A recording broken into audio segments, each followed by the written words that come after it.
Skin that smoke wagon and see what happens. How's that for a slice of fried gold? Oh, I'm sorry. I didn't know how this machine worked. It seems to run on some form of electricity. And it was wrong. It was a bad call, Ripley. It was a bad call. Some are good for fighting, others for dying.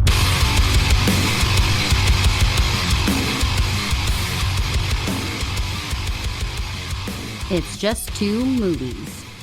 Welcome back to another episode of It's Just Two Movies. It's the podcast version of Kissing Your Sister, which means oddly too many people are way into it. My name is Daniel King. In the studio with me this evening, Doug Wicker. Hi. If it's your first time tuning into the show, we watch two movies. One of them's good. One of them is, I don't know, maybe it's good, maybe it's not. Usually not. Goodish. Goodish. Maybe so bad it's good. That's what we're hoping for. Sometimes it turns on itself. Doug, it's been a while since we've had you on the show, man. Yeah.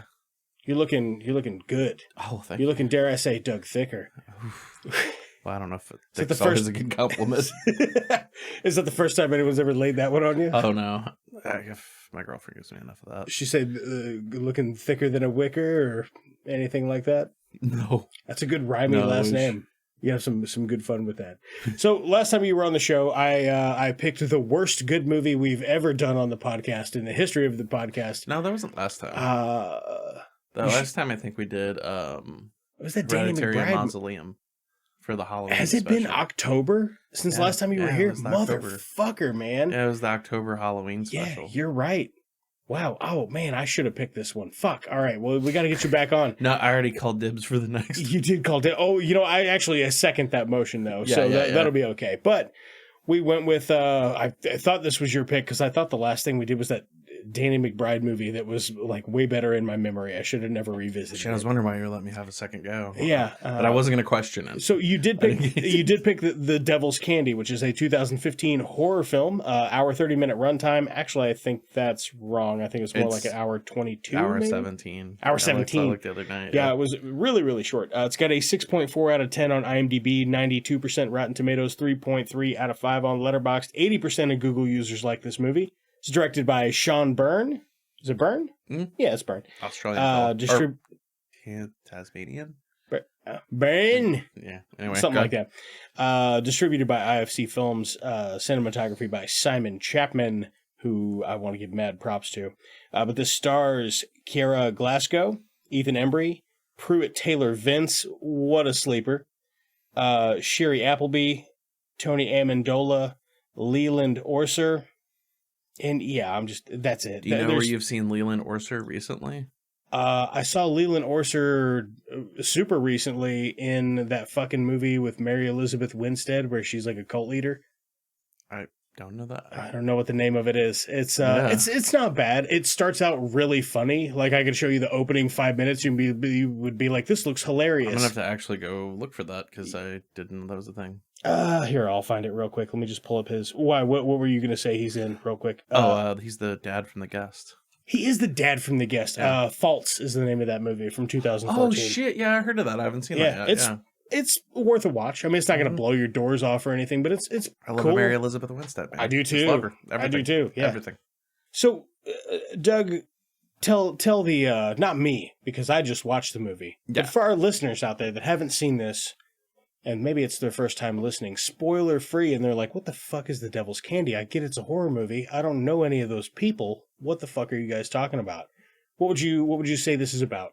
A spoiler-free take, you say? Like what you would see on the sleeve sleeve of a DVD trailer info. Yeah. So a fella, is hearing voices in his head, and he's driven to madness by them. Mm-hmm. Tries drowning them out with some heavy metal guitar played by Sano. Fucking. Then can't keep fucking just cranking your Marshall all night. Like you gotta, right. Eventually some people are gonna get pissed. Well, he kills his parents, and then he flees the scene. Right. And then the house is up for sale. Classic horror movie convention. Yep. The family goes, well, that's a hell of a deal. In very Amityville style. Yeah. So a painter and his family buy the house, move in for cheap, and try to take up residence. When, unbeknownst to them, maybe they'll start experiencing those problems as well. That's right. That is a good trailer breakdown. Cheesy run. Hey, ain't nothing wrong with that, baby. I got to tell you right off the gate when you're like, oh, you'll be into this. that like late night jam sesh. Mm-hmm. I was like, oh, you fucking, yeah, you're dead serious, man. I am into this. This is a good time. I really like that. So he kills his mom or whatever. By the way, we're gonna do full tilt spoilers for the rest of the podcast episode. But when old boy kills his mom and then just keeps strumming that single chord, you said that was played by Sono. Sono. Oh, okay. Oh, nice. I love the fact that they're just like, yeah, but like heavy metal though. Mm-hmm. You know what I mean? I like the way that that's a big part of this. But by the way, fucking metal horns, baby. One of the most metal people in the movie are the nicest. Yeah. The least metal people in the movie. Yep. That's the people you got to watch out for. Those people that don't listen to metal. You heard me. Yeah, for sure. Ostracize them. Your parents If you don't like listen metal. to metal, like No. Yeah, Do you know? a lot. Yeah. Can you say where for certain where your dad was last time there was a murder in your town? Exactly. I don't think so. Probably not listening to metal. Yeah, probably not. Probably not. Chance. Because if he was listening to metal and drinking 40s, he'd be home. Yep, wouldn't have killed anybody. That's right. He would have been just the loser on the couch.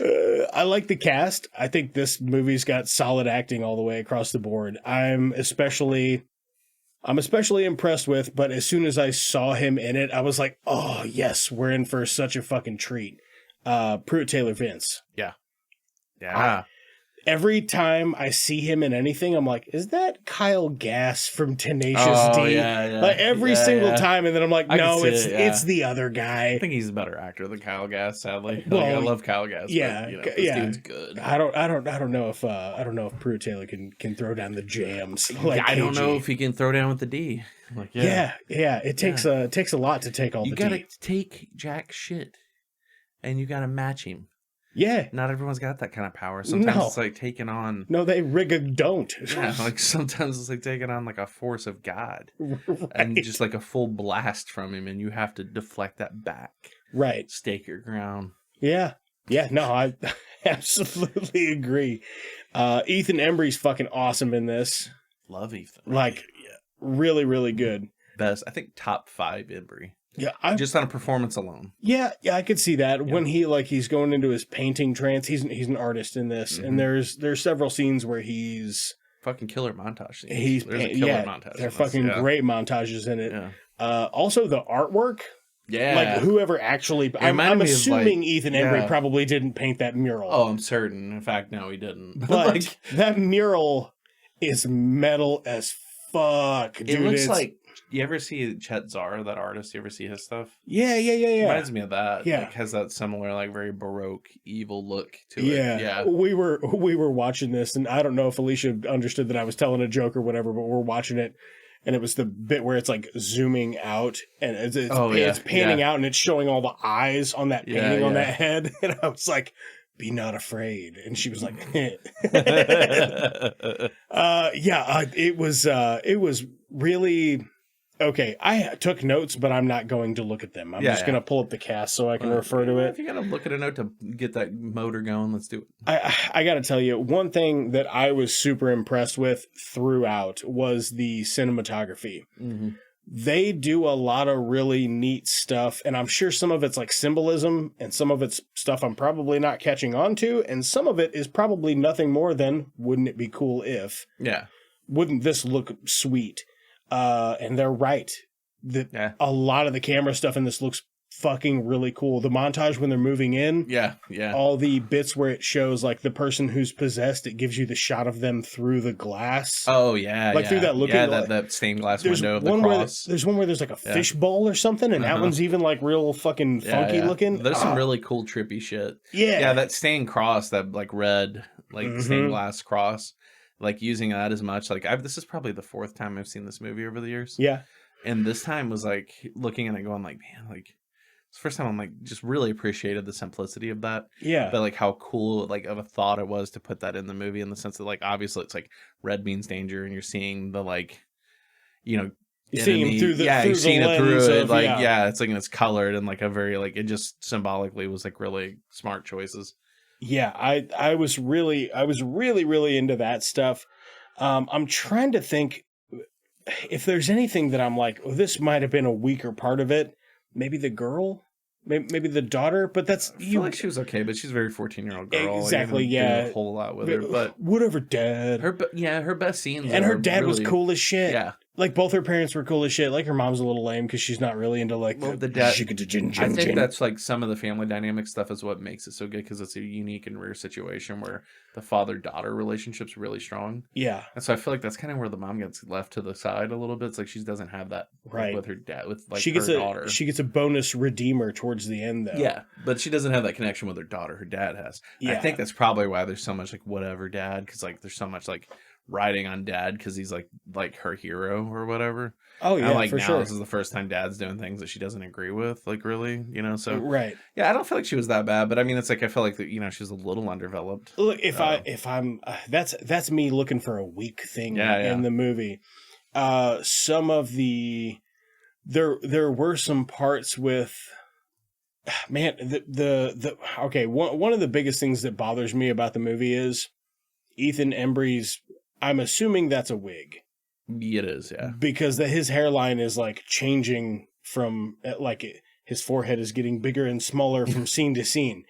And that part, he doesn't have to have long hair. It's not a bad look for him. Yeah. It just, I'm like, in one scene, I'll be like, does he have a receding hairline? And then, because I'm always trying to spot the wig. You know what I mean? Hollywood, they're magic at it, baby. Oh, man, you're going to stress yourself out on that one. Yeah. I do, yeah. A lot of wigs in Hollywood. Shit ton of wigs. Yeah. But didn't know you're such a wig hater. I'm not a wig hater. Like a good wig Like perfectionist. a good wig. Yeah. You hold a high standard for your expectations I of wonder wigs. if that's because I'm bald or if it's a thing that I've just always noticed. You know what I mean? Yeah, like I don't know. I mean, is it like? I don't know. I tell you what, though, I can spot a bad one. Like Dr. Stephen Strange looking at you. There you go. That is a bad wig. That's a bad Especially wig. the gray hair one. Doesn't really look bad. good. Yeah, I don't mind a little gray in the temples. I find that to be. Yeah, but on the wig, it's very clear that it's real, like not. It's real. real long. Yeah, and it's super. On the new one.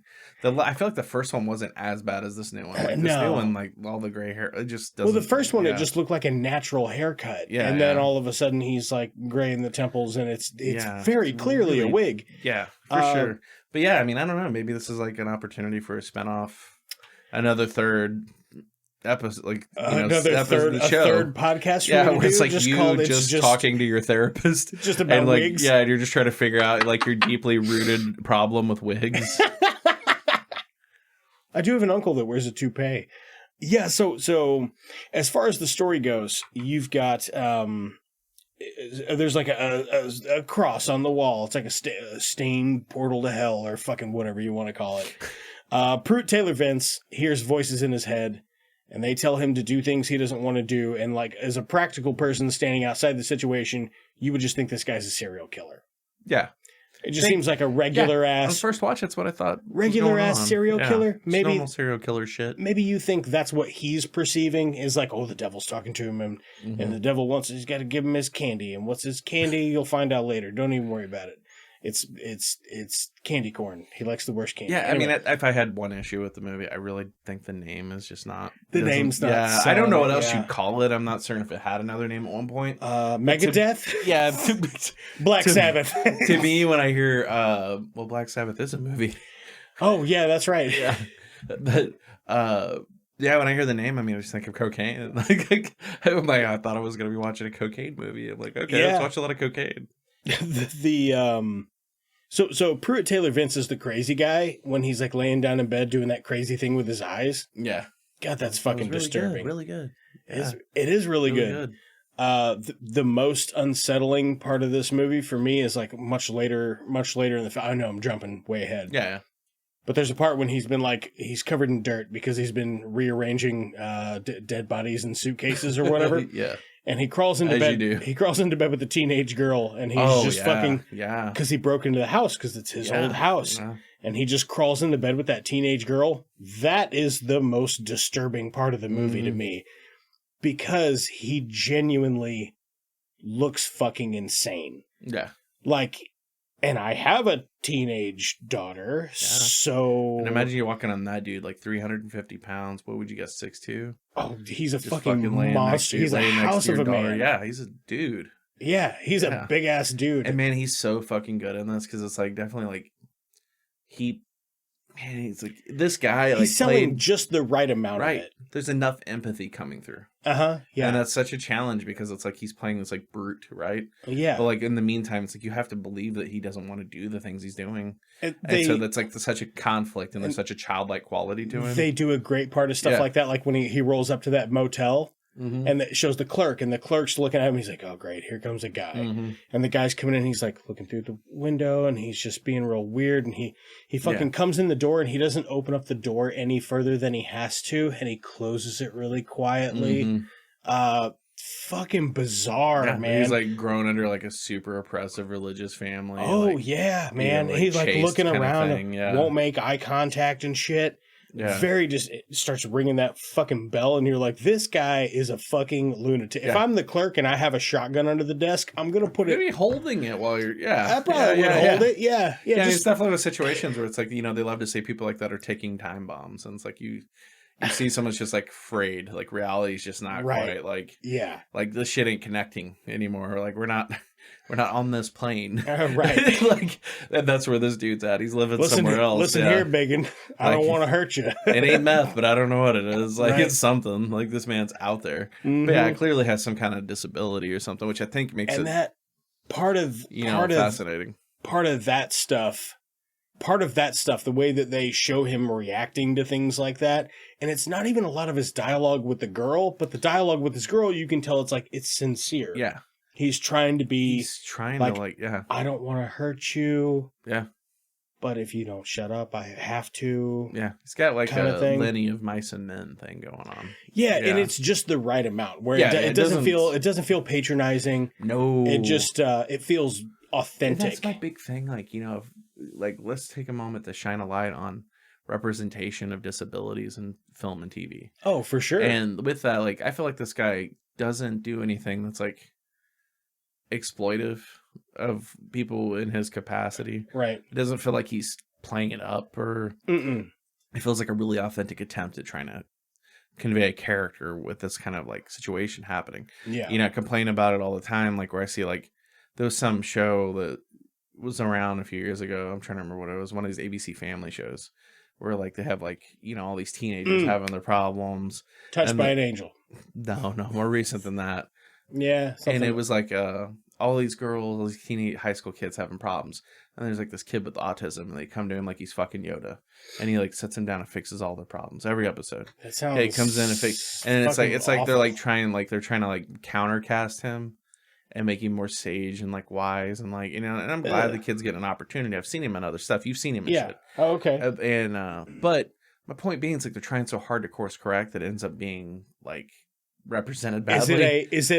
Actually, I think you'll find that autism saves the day. Like he sets him down and he's like, well, maybe it's you that's being the problem. And he like, just like really, it's like these like really drawn out monologues where he like straightens these kids out. And I'm like, in a lot of ways, to me, that's more offensive. It's just an autistic guy mansplaining? Yeah, it's just more offensive because it like just shows me like a weak hand at writing, because instead of just being like, let's develop this character, it's like a one-note trick to try and make him feel deeper than he is. What dick like, bag it's like, got because it's like doing that? Tell me, like, Danny, like, how hard is it for you to sustain a character through a series, have them recurring, have like to continue writing that character for multiple episodes or seasons, and like they're in and out, they add and they add conflict and they take away conflict, they build the scene and they create dynamics with all the other characters, and you have to write them like a real person, and they're disabled. Sounds like a Deus Ex Machina that's not a Deus. Yeah. So like imagine how hard is that compared to you decide you're going to have a disabled character and you only write one scene for them for every episode, and they just happen to be the fixer for the episode. Like, when you break it down like that, you see where I'm coming from? It just looks like a lot more like, this is like a heavy-handed way of trying to do something like progressive, instead of something that's like, whereas like I always come back to Walt Jr.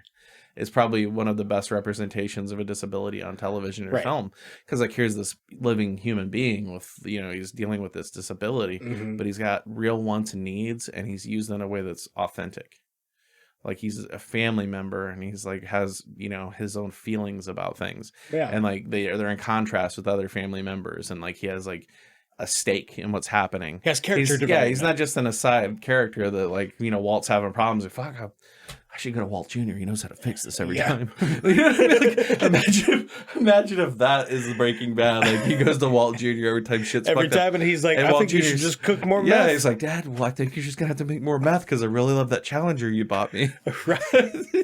Right. I'm gonna go with Uncle Hank to get a blowjob from my hooker. For sure. So it's like, to me, it's like when I see that, I always like when I'm seeing like any kind of like, whether it's an actor with a disability or someone like portraying a character with it, just give me some realness. Like really treat them like with respect. Like really go in like a person. Yeah. Yeah, man. A And like person I feel instead like of he caricature. really, you know, it's a long way around of getting away around. This is such a delicate character that could have been done so poorly. Yeah. And he did such a good job of like just doing exactly what it needed to be. And that to me is like the most impressive part of the movie. Yeah. I like the family dynamic. I buy them. Yeah. I buy them as a couple. I buy them as a family. I don't buy the teen girl as like a damsel in distress. No. Like damsel in distress type of character or angsty teen. I'm not buying that shit. Yeah.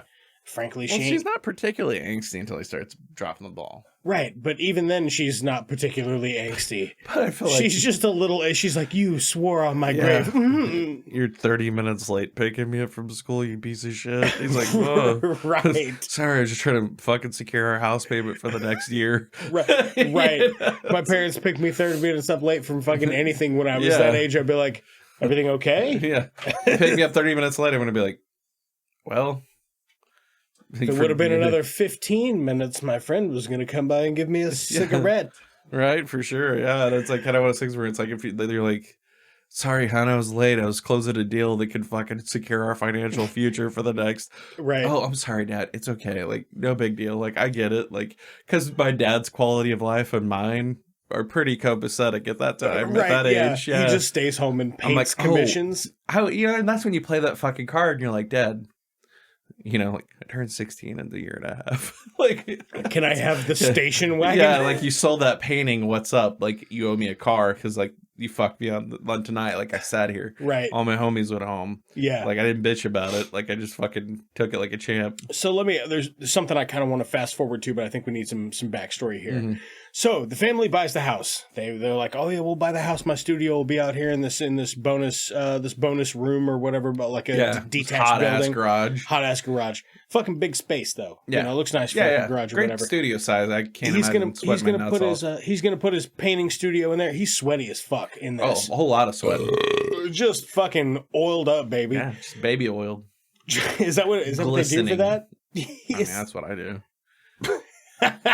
Like when you go painting, not when you work on films. No. That's what I do. I love to paint in the garage. I like to be slippery. I just sometimes I just like to slide across the kitchen floor. Put on my tidy whities. Yeah, dunk myself in. You baby ever oil?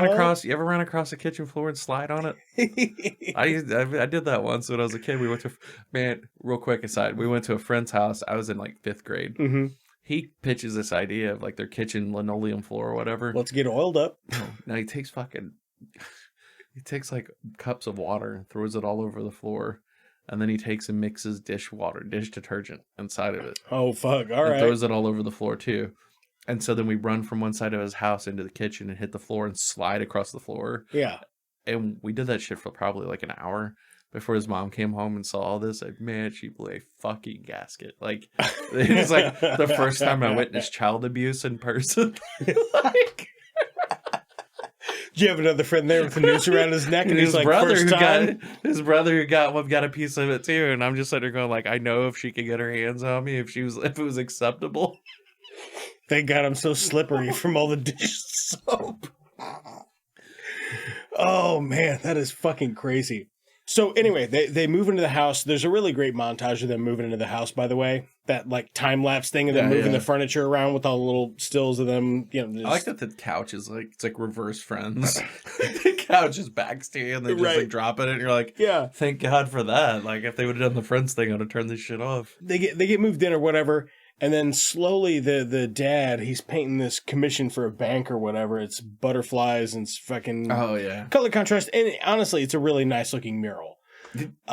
Perfectly acceptable butterfly painting. It's a fucking great butterfly painting for a bank. Yeah. And like, I don't know why he's so pissed about it. I wish my bank would spruce up the place. I'd paint some fucking butterfly painting if it meant having food on the table. Yeah, fucking A, man. I mean, like, I don't know what his hang up is. Like, he's such a pure artist that he can't paint a couple butterflies. Like, yeah, they're beautiful animals. Yeah, it's like, you know? it's like obviously nobody wants your paintings. Well, they're not very metal. They're not metal, but fuck it, like, yeah, you know, it's like, neither dude, neither is shaking your dick after you urinate. That's not very metal either. But we still do it. Nobody's got to know you painted the fucking butterflies, my dude. It's like, secondly, you're clearly not moving the paintings you have, so something's not working. Right. So he starts hearing voices or whatever, and he's like, oh, I have these children, they're trapped inside of me. And he starts painting over this butterfly painting, and it's like kids screaming and being tortured and a weird fucking like goat skull with fucking 6 eyes or whatever. That fucking painting is sick. And he started painting over the fucking butterflies. I'm like, bro, how long did you spend working? You just pissing it away.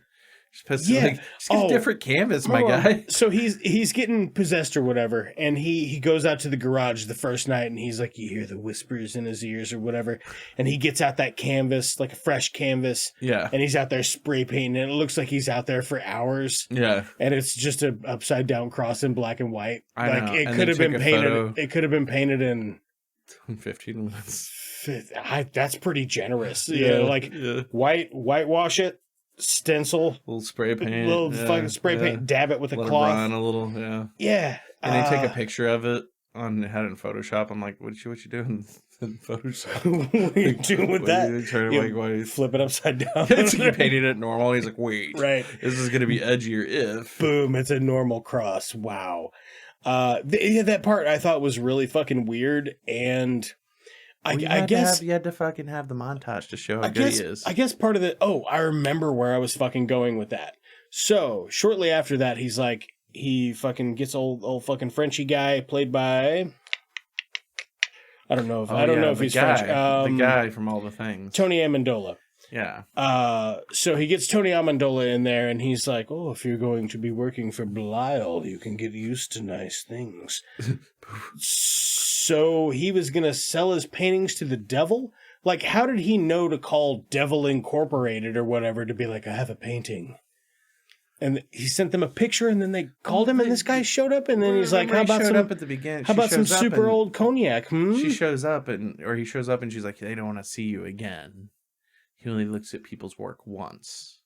So he's already, prior to the movie starting, submitted work.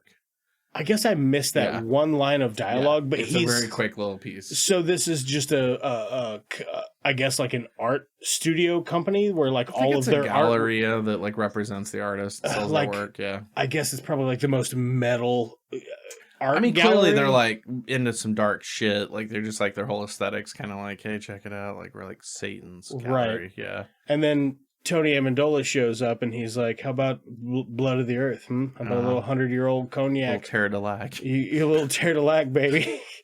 How about a little bit of that? A little Bon Terre. Yeah. I feel bad for the people not around here that have no idea what these words are. Yeah, they're French words. Don't even worry about it. Terre means earth. I guess the part of this movie that like thinking back on it in retrospect, a miss of all the other like weird science fiction-y shit that happens. This is the part that I'm like, what?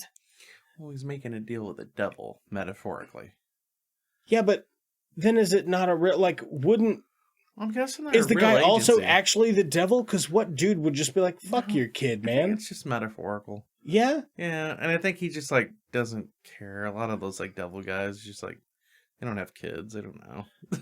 Yeah, I guess that's true. That'd be my experience with all the devil types. Yeah, they're always... Yeah, so if the devil was ever here to make a deal with me about, I don't know, podcasting. Yeah. And he was like, your choice. I'd be like, oh, I got to go pick up my daughter. It's probably like, what time does your kid get out of school? Yeah, I'd be like, dude, you can fuck my cat to death or whatever you want in the meantime. What time does your kid get out of school? And you're like, 3 o'clock. And he's like, okay, our meeting's at 2:57. Right. I'd be like, he's like, then he hits you with, you have to make a choice. And you're like... Then I can't be there. It's like, what did you do all morning long? Like, you can't tell me you couldn't fit me in somewhere on this schedule today. Let me call my old lady. Couldn't meet me at 9:15 when she's been at school for 15 minutes? Or 3:35. Just to or I leave and come to you? Like, yeah. Come on. So you think he enjoyed driving? And then he has the meeting at his house. Yeah, he has the meeting that's actually at the part I was going to say. Like, I don't know. I didn't cross my mind, but the idea of that guy using like Google Maps to get him and his like fucking hearse or whatever, his like, driver. Yeah, like, yes. That'll be 857 Highway 44. Highway 30 I-35. Start navigation to Fucktown. Take me to the murder house. Thomas Dale. Wow, Fucktown's in Thomasdale, St. Paul, Minnesota. Who knew? There's really a Fucktown? No, it just says I said start navigation to Fucktown, and it says Thomasdale, St. Paul, Minnesota. Damn. Is Thomasdale a guy? 9 hours and 11 minutes. I don't know, but it's Fucktown, I guess. Imagine if your name is, what is it, Thomasdale? But like your name's Thomasdale, but you are Fucktown. Like, would you Google that? Like, so that's like it would just show up. Yeah, it's like a fucking, maybe it's like a secret code. Like he's like a porn star or something, and like you say Fucktown, and it gives you his address. It's like an unspoken thing, and you just show up and he'll fuck you. Like, like what? Gotta stay the fuck out of Minnesota. So I like Leland Orser as I like Leland Orser as the preacher. Like he's like just a preacher like on evangelist TV. Guy, yeah. I like him in everything I've ever seen him in. Good, yeah. Yeah. I love him. Like but, District 9, he's fucking incredible in District 9. Is he in District 9? He better be in District 9. I don't believe he's in District 9. I think he's the guy that gets turned into an alien. No, bro, that's fucking Sharpton Copley. That is Sharpton Copley. But I can honestly see why you thought that. Very striking similarity. And yeah, he's not in that. That's fucking crazy. Yeah. Sharpton Copley or whatever his name is. Sharpton Copley. But he's South African, so it's probably not said like we are. Yeah, that's also true. Yeah, like Sharpton Copley. Yeah, it's probably like I don't even know. Have you seen District 9? Yeah, I have no idea. Very good movie, Doug.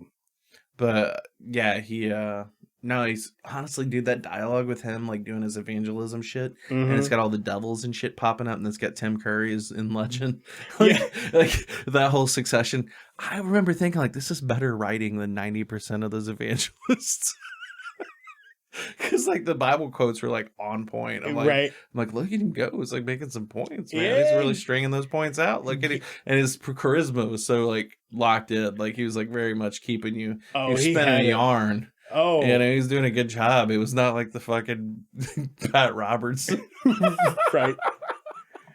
Right. Did he die? Did Pat Robertson die? I hope so. He did. I have to find out, because if he did, I'm going to take a drink. Let's find out. Here's our new segment. Is Pat Roberts dead yet?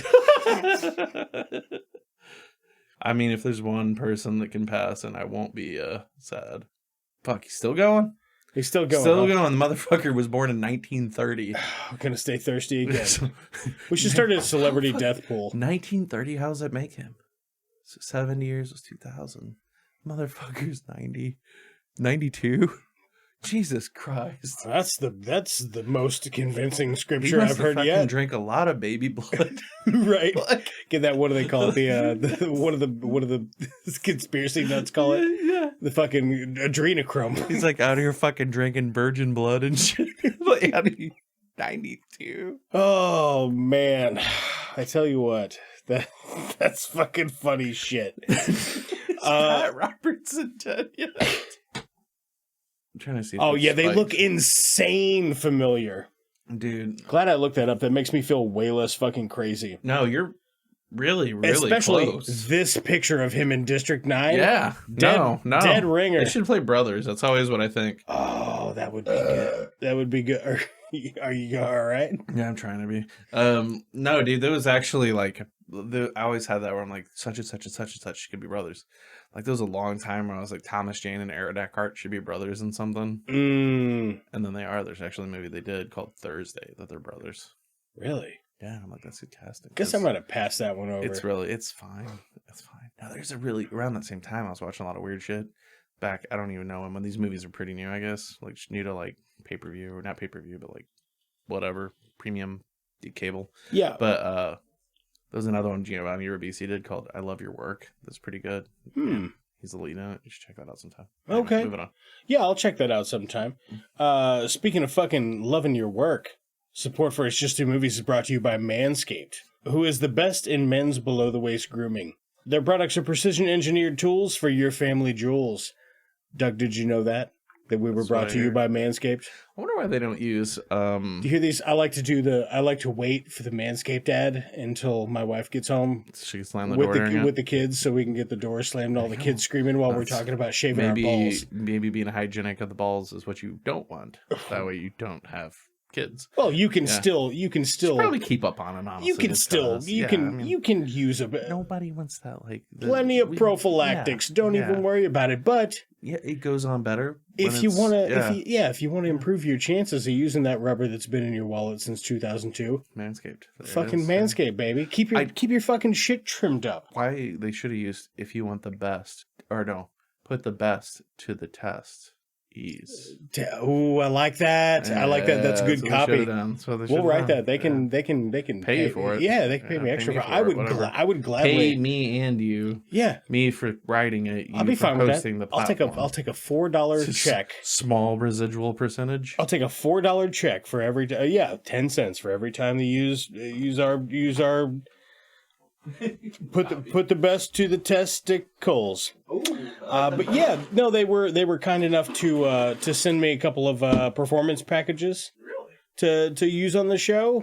So I guess we could shave your balls between. You shaved my balls on air. I shaved Dave's balls on air. There you go. Yeah. Real time, it hasn't come out yet, but. No, I do want to be serious. The performance package was really nice. There are like 6,000 dudes out there using Manscaped, so roughly under 12 million testicles that are much more fucking smoothed out. Is this a real ad? Yes. Really? Yeah. Yeah, I thought so. Yeah. No, they you have another one of those. The guy was like, he's like, I'll send you. He's like, I can send you 5 packages. Do you have an extra package? No, I don't. I use the 5. I was like, who's on the show the most? I was like, just send them out.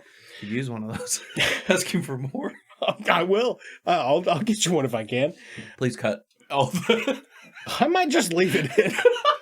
The fact that you're excited about it works. You know what I mean?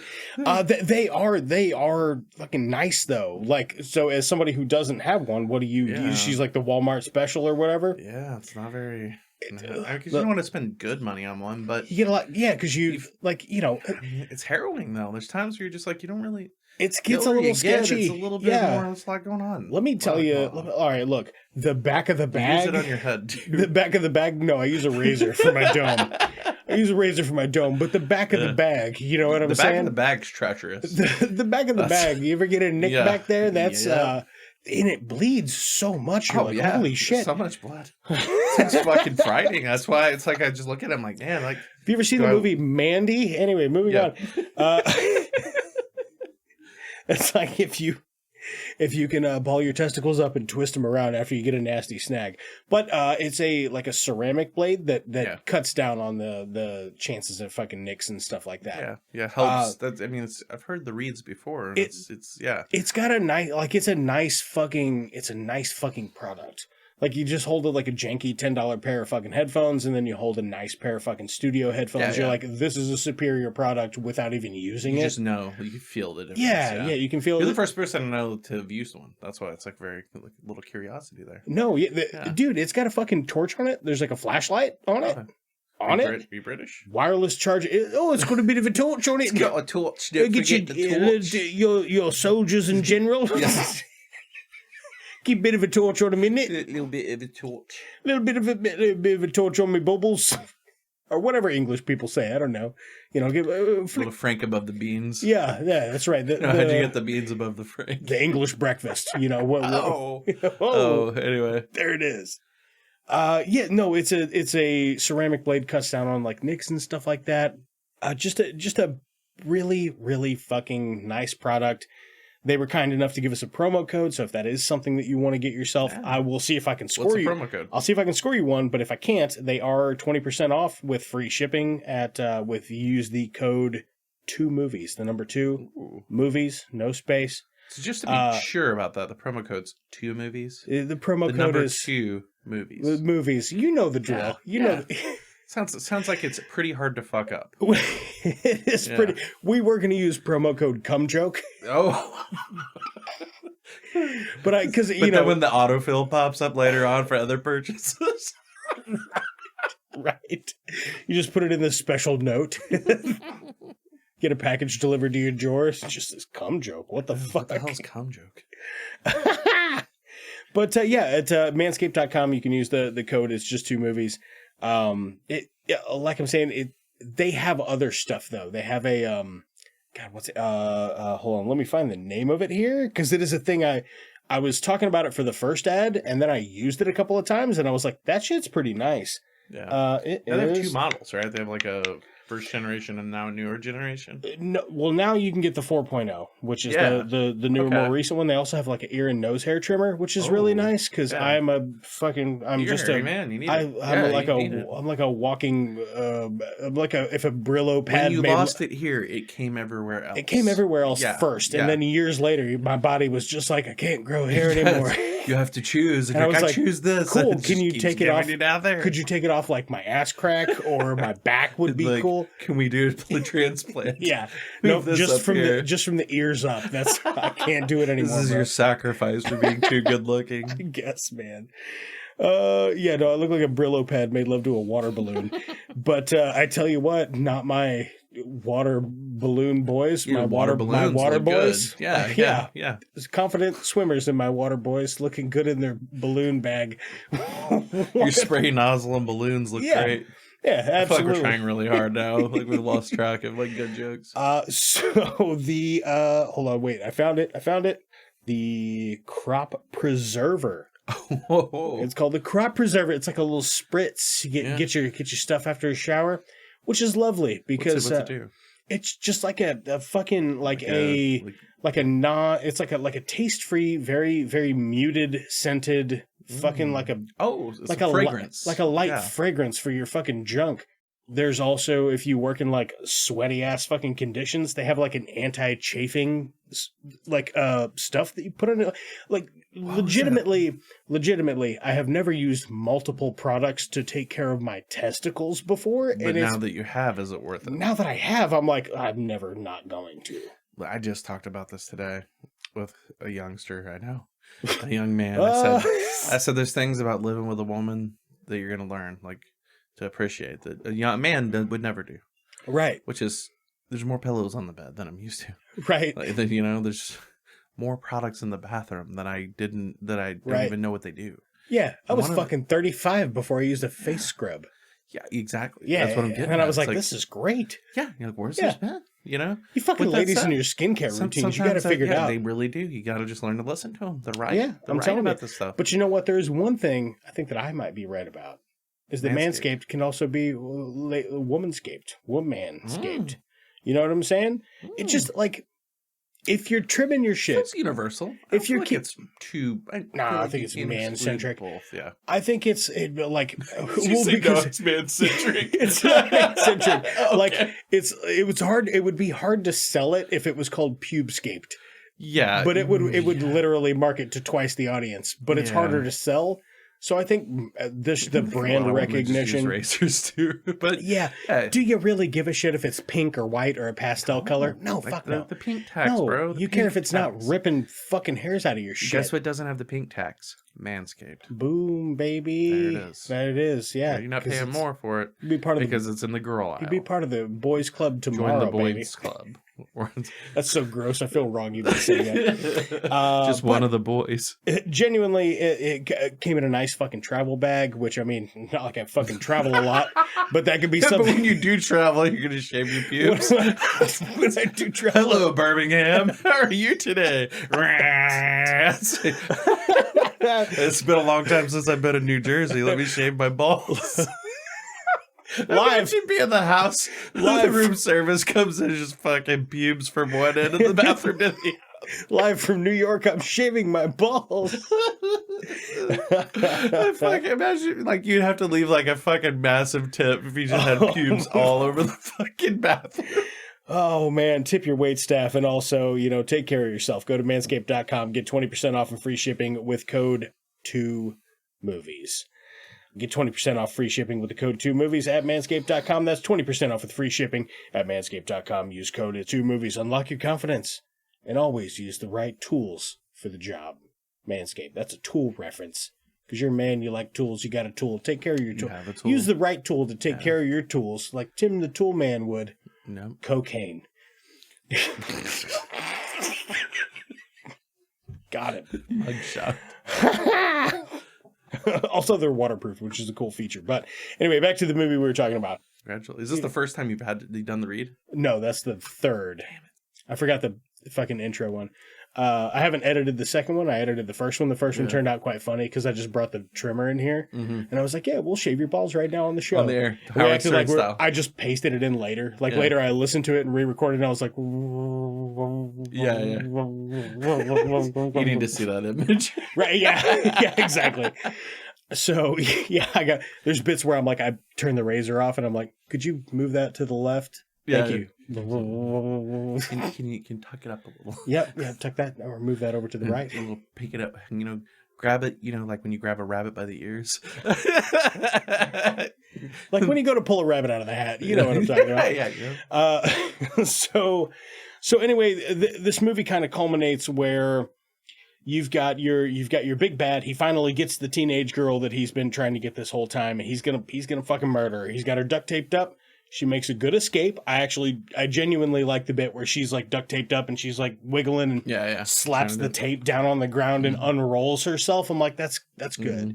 And it wasn't where in a movie somebody's bound and you're like, that's easy to get out of. Yeah, some work had to go into it. Yeah. Come on, What about the family getting shot? Holy fuck. Okay, yeah, so grim, we're gonna fast forward to that. So he gets back to the house. He's killed some cops. He's in there. He's got a cop's gun. He's in there. He's getting him. He goes to shoot the dad. Fucking pops the dad right through the lung. Mm-hmm. He drops immediately. Then he goes into the closet where the wife and the daughter are, which is this part I also have a problem with. When he's like, run! And they just run into the closest closet. Yeah. That's not running. That's hide and seek. That's a totally different command. You probably saw them go in the closet. If I ever told my old lady and my daughter to be like, run, and they just got in the nearest closet, I'd be like, are you stupid? Like, get the fuck out of the house. You know who knows how to fucking run? Shoshana from Inglourious Bastards. Right. That's running. Right. Au revoir, Shoshana. Just fucking getting it. Forrest Gump straight the fuck out of there. Yeah. Your hand motions are what sold it. I wish it was a video platform. Anyway, it's fucking weird. Like, little story things are the beats that I always pick up on. Like, the fact that they got in the closet. Because at first I was like, oh, they ran out the back door. Yeah. Fine. Yeah, they should have. They should have, and then fucking Texas Chainsaw massacred that and had him scoop the bomb just as she, out the fucking door. Oh, great, because it's a rabbit Texas out of the house. Very reminiscent of the massacre house. Exactly. Yeah, would have been a good nod and a wink. 50th anniversary today. Yeah, a little thank you very much. Yeah, that's right. Today is the anniversary. Yeah. Well, of the events of the movie, not the actual movie. Yeah, not when this comes out. Yeah. We record 2 weeks in advance, but real time. Anyway, this whole thing fucking crescendos. Like, the mom gets shot she gets shot twice, right? Yeah. Once in the side once in the side, once just center of mass, but she's all right. She gets shot in the guts, pretty much. Center of mass.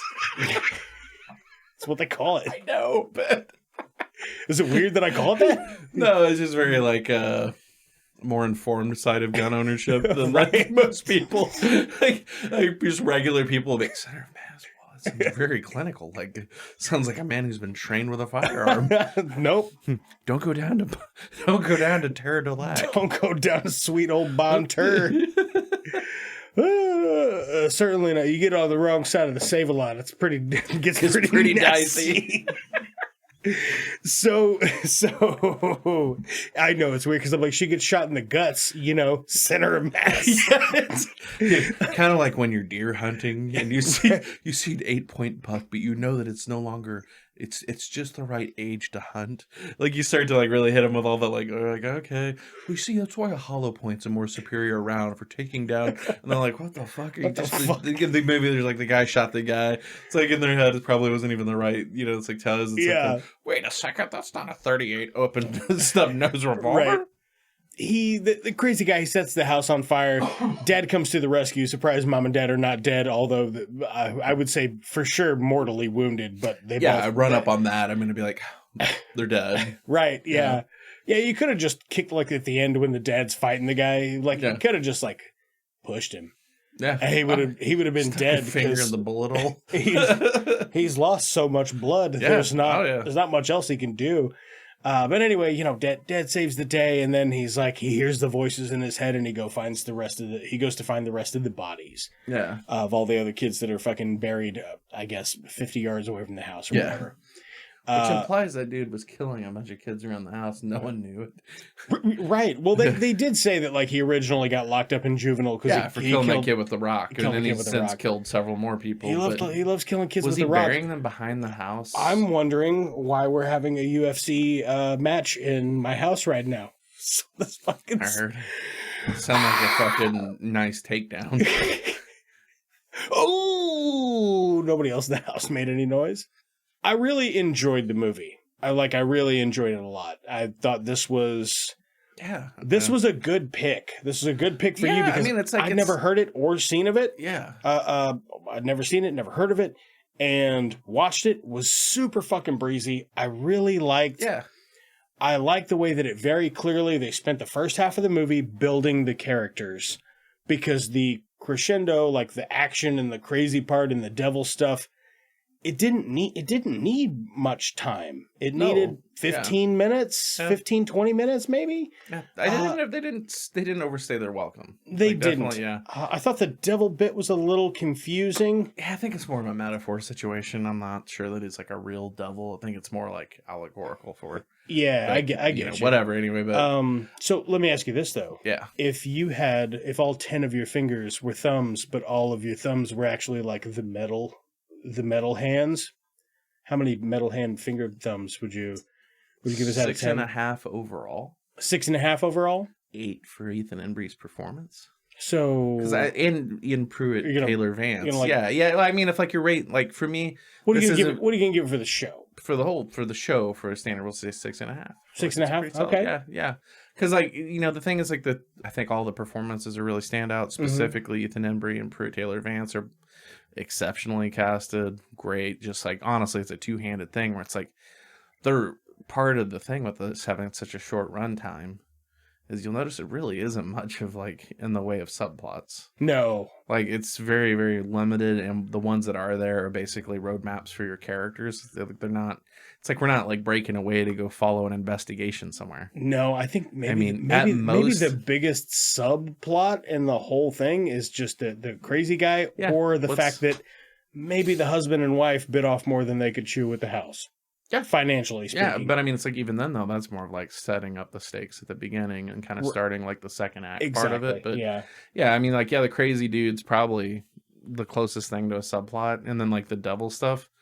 But like even then, it's like it's still attack. You still, I don't even know if I'd call it a subplot because it's like it's a direct thing that your main character is dealing with. This ramps up for me, man. I like this because it was short, easily digestible. I really loved all just the metal stuff in it. I feel like metal isn't utilized in horror properly a lot. Especially in this capacity where metal is represented in such a positive way. Right. A couple things. Like when they do try to shoehorn it in somewhere, it's either usually bad, like another good instance that comes to mind just because it's fresh, Stranger Things, the way they kind of stuffed that into the newest season. But I felt like it was kind of just like it could have been any song. I thought it was okay, but I mean, if you think that bit is fucking metal, then you should see this dude beat the shit out of this other guy with a flying V guitar that's on fire. It is way more fucking metal than anything in fucking Stranger Things, and I like that. It's cool that this thing's been out there for that long, and I've never come across it. And that for me, watching Stranger Things, it's a fine show. It was fine. I enjoyed it. I think it is fandom wise. It's a show.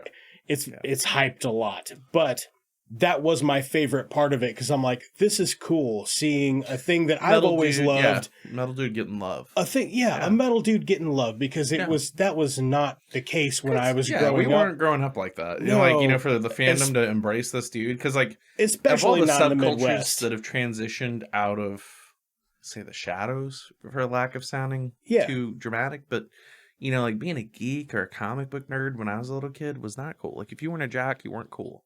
Plain and simple. And to see some of these fandoms now become, even though some kind of times it's the counter aspect of that's how much of this toxic fandom's coming out of it, or the problems with it that's always been there. I remember being a kid and arguing DC versus Marvel. And people fucking take that shit real serious. And to see that translate to a much bigger conversation. All those nerds are adults now. Yeah, exactly. Yeah.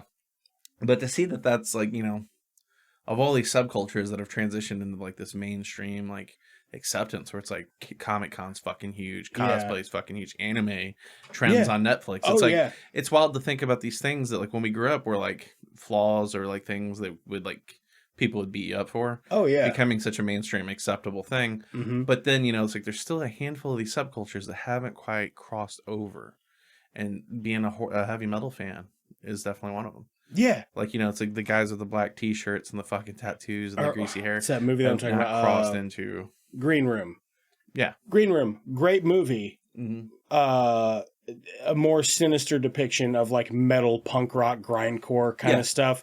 More sinister depiction. It's not often that I see a positive representation of this thing that I fucking really love that has done nothing but positive things for me in my life. Yeah, you see it, and it's the father and daughter relationship is completely built off that. Yeah, and it's fucking great. And that's what makes it so much more believable. Yeah. Than just, oh, they love each other. It's no, you really know they love each other because they share a bond for something that's so intense. Right. Not the music per se, but their intensity of how much they care about it, that they could really sit and debate this stuff all day. Oh, yeah. So I'm gonna go a little harder on it because I liked that aspect so much. There were so little things that I had to pick apart about it that I didn't care for because it was an hour and 17 minutes long.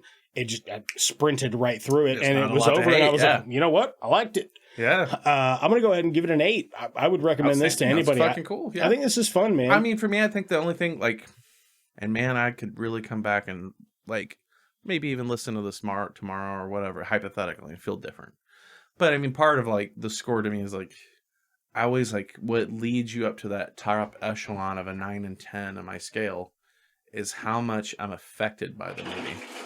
How much you're affected by what? The movie, how much, when you finish the movie, you feel like you've had a life-changing experience. Yeah. I would say something that's, completely... This is pretty low on that end. Yeah. Completely reshaped the way I, feel about something, right? No. You read a book like that, you listen to an album, and it's all of a sudden, it's you feel like you're a different person, a fundamental piece of you has been connected. Oh, yeah. That's a rare experience. So it's I kind of hold that is true. Really high up for these things. But, so, 6.5... Some of it could have been a little bit better. It's and it's hard to say because it is just a really solid movie. And more importantly, coming back to our talk about how much positivity is reflected in the characters and metal, it's kind of a strange movie where it's an optimistic horror movie. Yeah, yeah. When it ends, it's you could show this movie to someone who's not a hardcore horror fan, and you might actually get them into horror. Yeah, because it's definitely a movie you watch lighter. You care about the characters a lot. The horror on screen isn't per se grisly. It's more thrillery. Yeah. It's more thrillery than horror-y, but there's enough horror stuff in it because of the it's Satan and blah blah blah blah. Preacher on an old tube TV, that. And it's a shame because I actually had never seen Sean Byrne's other movies, but this one, and the guy only makes movies every 6 or 7 years. Maybe I might look into another one. Yeah, so it's The Loved Ones is one he did was really really well loved. What about the unloved ones like Ninja 3, the Domination? I think that was a transition, sir. Thank you. I segued. So we're gonna do a. Well, we'll probably actually come back and talk about that more. But okay. We are going to go watch Ninja 3, the Domination, the Dominion, the Domination. Domination. The Domination. Ninja 3, the Domination. That was Dominion too. Is it Dominion? We go through spurts on the show. We did a lot of vampire stuff. You're on ninjas now. And now we're doing a lot of ninja stuff. Yeah, you are. I noticed. So. Which might have influenced my decision. Maybe. Either way, I'm looking forward to it. This looks like a hoot. So we're going to go have a couple of beers. We're going to watch Ninja 3, the Domination thing. I already forgot it. It's real long names with the colon. Kind of fuck me up. We will be right back. Enjoy some tunes.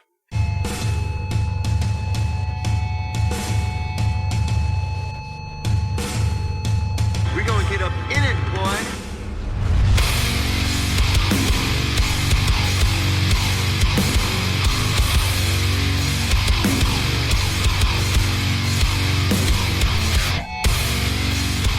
We're back. We watched Ninja 3, The Domination.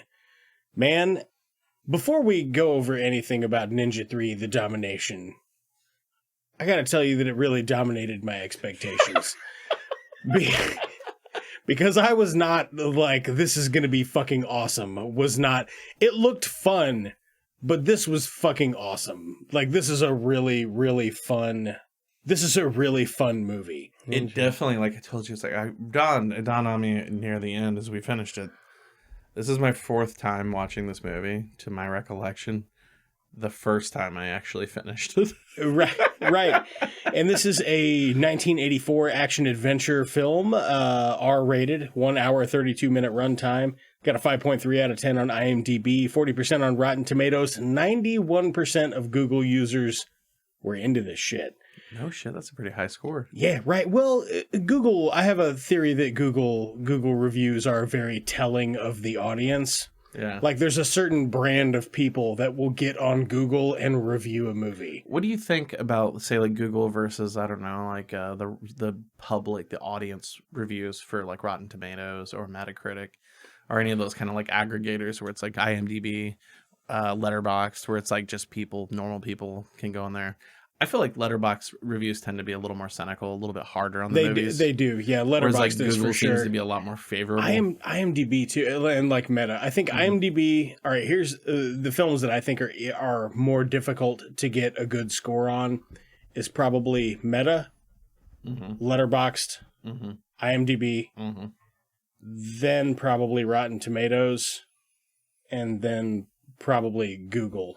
Google's Which probably is so weird because Metacritic and Rotten Tomatoes are very similar. Right. Like, just as far as like they're just, yeah. As far as how it's set up. I think, and I could be wrong, listener, if you are more informed than I, just message me and let me know if this is right. But I do believe that it's just kind of some critics are excluded from one or the other when it comes to Metacritic or Letterboxd, or not Letterboxd, Metacritic or Rotten Tomatoes. I think different critics are weighted differently. Yeah, that may be the case. Yeah, I'm not 100% sure. I don't know. They should get us in there and be like, "Hey, would you please give us thumbs for these movies?" And we'll. This movie stars a bunch of people you haven't seen, and also David Chung and James Hong. I'll go over them real quickly though. Sho Kosugi, Lucinda Dickey, Jordan Bennett, David Chung, Pamela Ness, James Hong, Dale Ishimoto, and a couple of other people that like are barely in it at all. Stephen Lambert as a weird bald guy. Moore Mosley as a random cop. A bunch of it doesn't matter. But what I will say about this is what it's about. What you want to try and explain that? It's hard to say. So there's a ninja that starts. Okay. It's going to sound like this is going to sound bad, but I promise you this is genuinely what it's about. Okay, let's hear it. A ninja comes out of the desert to murder a bunch of people on a golf course. We forget about the intro where he goes into the cave and finds his ninja shit hidden away in a chest. Yeah, he gets his ninja. He's got a hidden ninja chest in a mountain. In a mountain in California. Anyway. Yeah. So then he sneaks across the desert. He murders a bunch of people at a golf course. One guy's wearing a straight up fucking suit. Suit and tie, baby. And then he murders 100 cops after suffering over 10,000 bullet wounds. He finally succumbs to his injuries after passing his ninja spirit onto a white lady that works for a telephone repair person. Telephone repair person. She's up on a pole and she sees the ninja and she's like, well, fuck, let me climb down from my telephone pole. She sees what looks like a drunken man dressed as a ninja. He has her hold his sword. It's a haunted sword. Again, sounds like I don't know what I'm talking about. I swear to God, this is what the movie's about. So now she has the sword. So she's got the haunted sword, which is like her lifeline to being possessed by the ninja. Takes it home. She starts dating a cop, even though the cop was one of the guys that helped kill the ninja. Well, so and the cops also like saw her with the ninja's body. He's very rapey. He is very rapey. He's super rapey. Super rapey. Very like no means yes. That's a lot of that going on. Weird how they wrote that shit into movies, and they're like, "No, people think this is normal." Canon Films, baby. It's fucking crazy. So she gets possessed by this ninja spirit, and just it seems like kills random people for a long time until she gets the attention of the right Asian guy who's also like, I'm a ninja, and then they fight. Came from Japan to fight. He greeted other Japanese people, and he had a hilt for a sword on his eye. Yeah. He had a sword hilt for an eye patch. Yeah. Which we'll talk about it in a minute. So the police are investigating her connection to the ninja. Right, and she's killing all the police. But she's also now dating the cop. Yeah, exactly. Dating the cop, doing a lot of jazzercise, getting real sweaty. And Ninja Man's closing in. A little V8, just mix that V8 in there, get it nice and... There's nothing we'll have to come back. We're gonna come back and touch on these pieces. I don't think there's anything more primal and sexual than sweat and V8 juice, but we'll come back to it. And then, they eventually go to a temple where there's a climactic battle, and the ninja, the other ninja with the thing on his eye, he kills the woman, and then the ninja soul goes out of her and back into the corpse of the ninja, and then he has to fight the ninja after he sucks the souls of a bunch of monks. It doesn't matter, is my point. It doesn't matter. This could be a bowling competition. This could be the Big Lebowski. Could be Kingpin. It could be Kingpin, exactly. The story doesn't fucking matter. What does matter is how delightful everything in it is done. It's literally the best case scenario for all of these situations. It is. It's like if you didn't have any money, and back in the day, in 1984, someone was like, hey, you can make this movie. Here's... I don't know. We just need these things. We need $100,000. Yeah. Here's $100,000. Here's what we need. Make me a feature-length film. I need a ninja. I need jazzercise. I need a fucking fat, bombastic, yacht rock, fucking synth-heavy soundtrack. Gotta have original songs. Gotta have the movie song. Absolutely. I ever pitched you my idea of like... work your body. I ever pitched you my idea like I would love a podcast where it's just like the original songs from movies, but then like deep dives on them. Ooh. Like, cause like for instance, like it's always like sometimes it's fascinating and sometimes it's cheesy. So like a lot of this is just pure cheese. So many of these songs sounded like demo versions of songs that should have never like they clearly weren't the finished version of the song. But then you come across like the weirdest things, like that song Maniac. God, I'm trying to remember the guy's name. Maniac. Yep. So that got famous from what, Flashdance, if I remember right. I always remember it from Tommy Boy. Yeah, but I think it was in Flashdance originally. I think you're right. But it turns out that movie was written for the Bill Lustig movie Maniac. And they changed the lyrics because the song was like really poppy, and they changed the lyrics. Like if you look at them, they're kind of dark lyrics still. I thought you were going to say like the original audio for that was just the Benny Hill theme. But then they pasted Maniac over it, and that also worked, so they used it instead. But yeah, sometimes like that original song is really fascinating. Like sometimes like some of the fast forward shit they do in this, the Benny Hill theme could work. Oh, 100%. Yeah. But yeah, so yeah, as you said, the story doesn't matter. I mean, like the good ninja defeats the bad ninja. Yeah, and it's got everything, baby. Yeah. It's got love. We forgot the list. We gotta have. All right, so we have ninjas. We have jazzercise. We have 80s pop tunes. We have police investigation. Oh yeah. We have random rapies that get beat up. Yep. What else do we have? Sweatpants. Lots of sweatpants. Oh, there's fucking cool helicopter stuff. Cool helicopter stuff. Yep. Lots of ninja star. Dude, some great kills. Jeez, what else? Some like genuinely some pretty good fucking martial arts stuff. very, very disjointed cultural representation. Oh God, it's bad. All sorts of just bouncing all over. What can we take and put in here?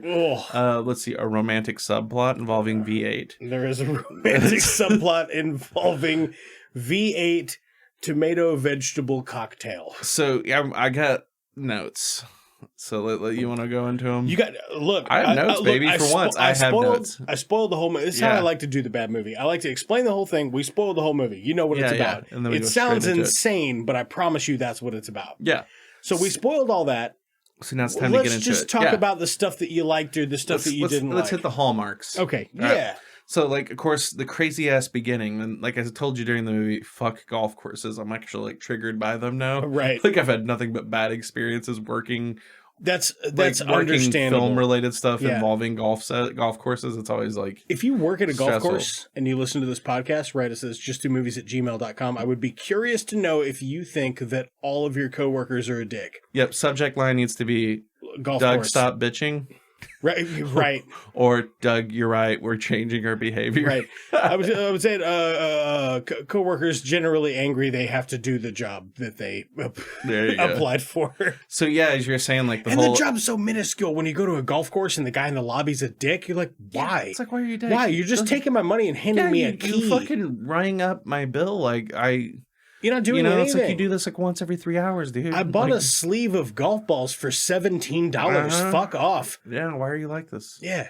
Like I thought this was a happy place. What's going on? You find your wife in bed with a German Shepherd this morning? Or? Yeah, isn't this supposed to be where you go to blow off stress? It is. Not go to have more stress? Right. Yeah, no wonder these guys will die from heart attacks. Anyway, so yeah, fuck golf courses, but man, that ninja just goes to fucking work. That's what he thinks. Yeah. As soon as he gets here, he just starts fucking these dudes up, crushes the golf ball, starts whipping ass, picks the golf cart up with one arm, fucking ninja kicks people, swords people. He's even swording motherfuckers that have no stake in the game, like that random lady. He's just like, fuck you too. I'll kill you. Watching this movie, it's like, it's very clear to me that he's a bad ninja. Like, he's not the good guy of the story. He's like fucking slaughtering all these innocent people. I'm kind of rooting for him though. I am too, because I don't even like any of them. But at the same time, you're kind of like, bro, like, you're not a good dude. Like, you're not. You probably would have killed children too if you had the opportunity. Just because you are a bad guy does not mean you are a bad guy. There you go.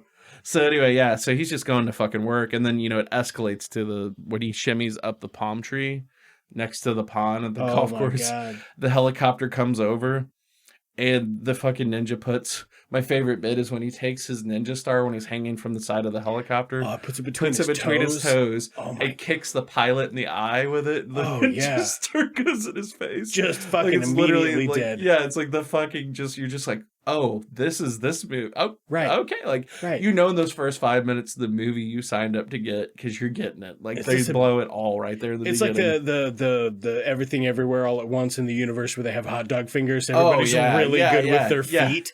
Yeah. So he just can throw a ninja star honestly, with his Everything feet. Everywhere, the moment the fucking fanny pack comes down, it's fucking game. That's when you really know what movie you're in. Like, that's the moment you're like, this is this movie. Okay, you know where your expectation should land. And in this one, it's when he whips the palm tree aside and pokes his head out. Yeah, like sticks his head out to see what's happening, and he's up in a palm tree as a ninja in the middle of And there's a helicopter right over his head. With convenient loops for him to hang from. And he pulls the stunt off that they cut down. Yeah. Like the motherfucker had to really jump up there.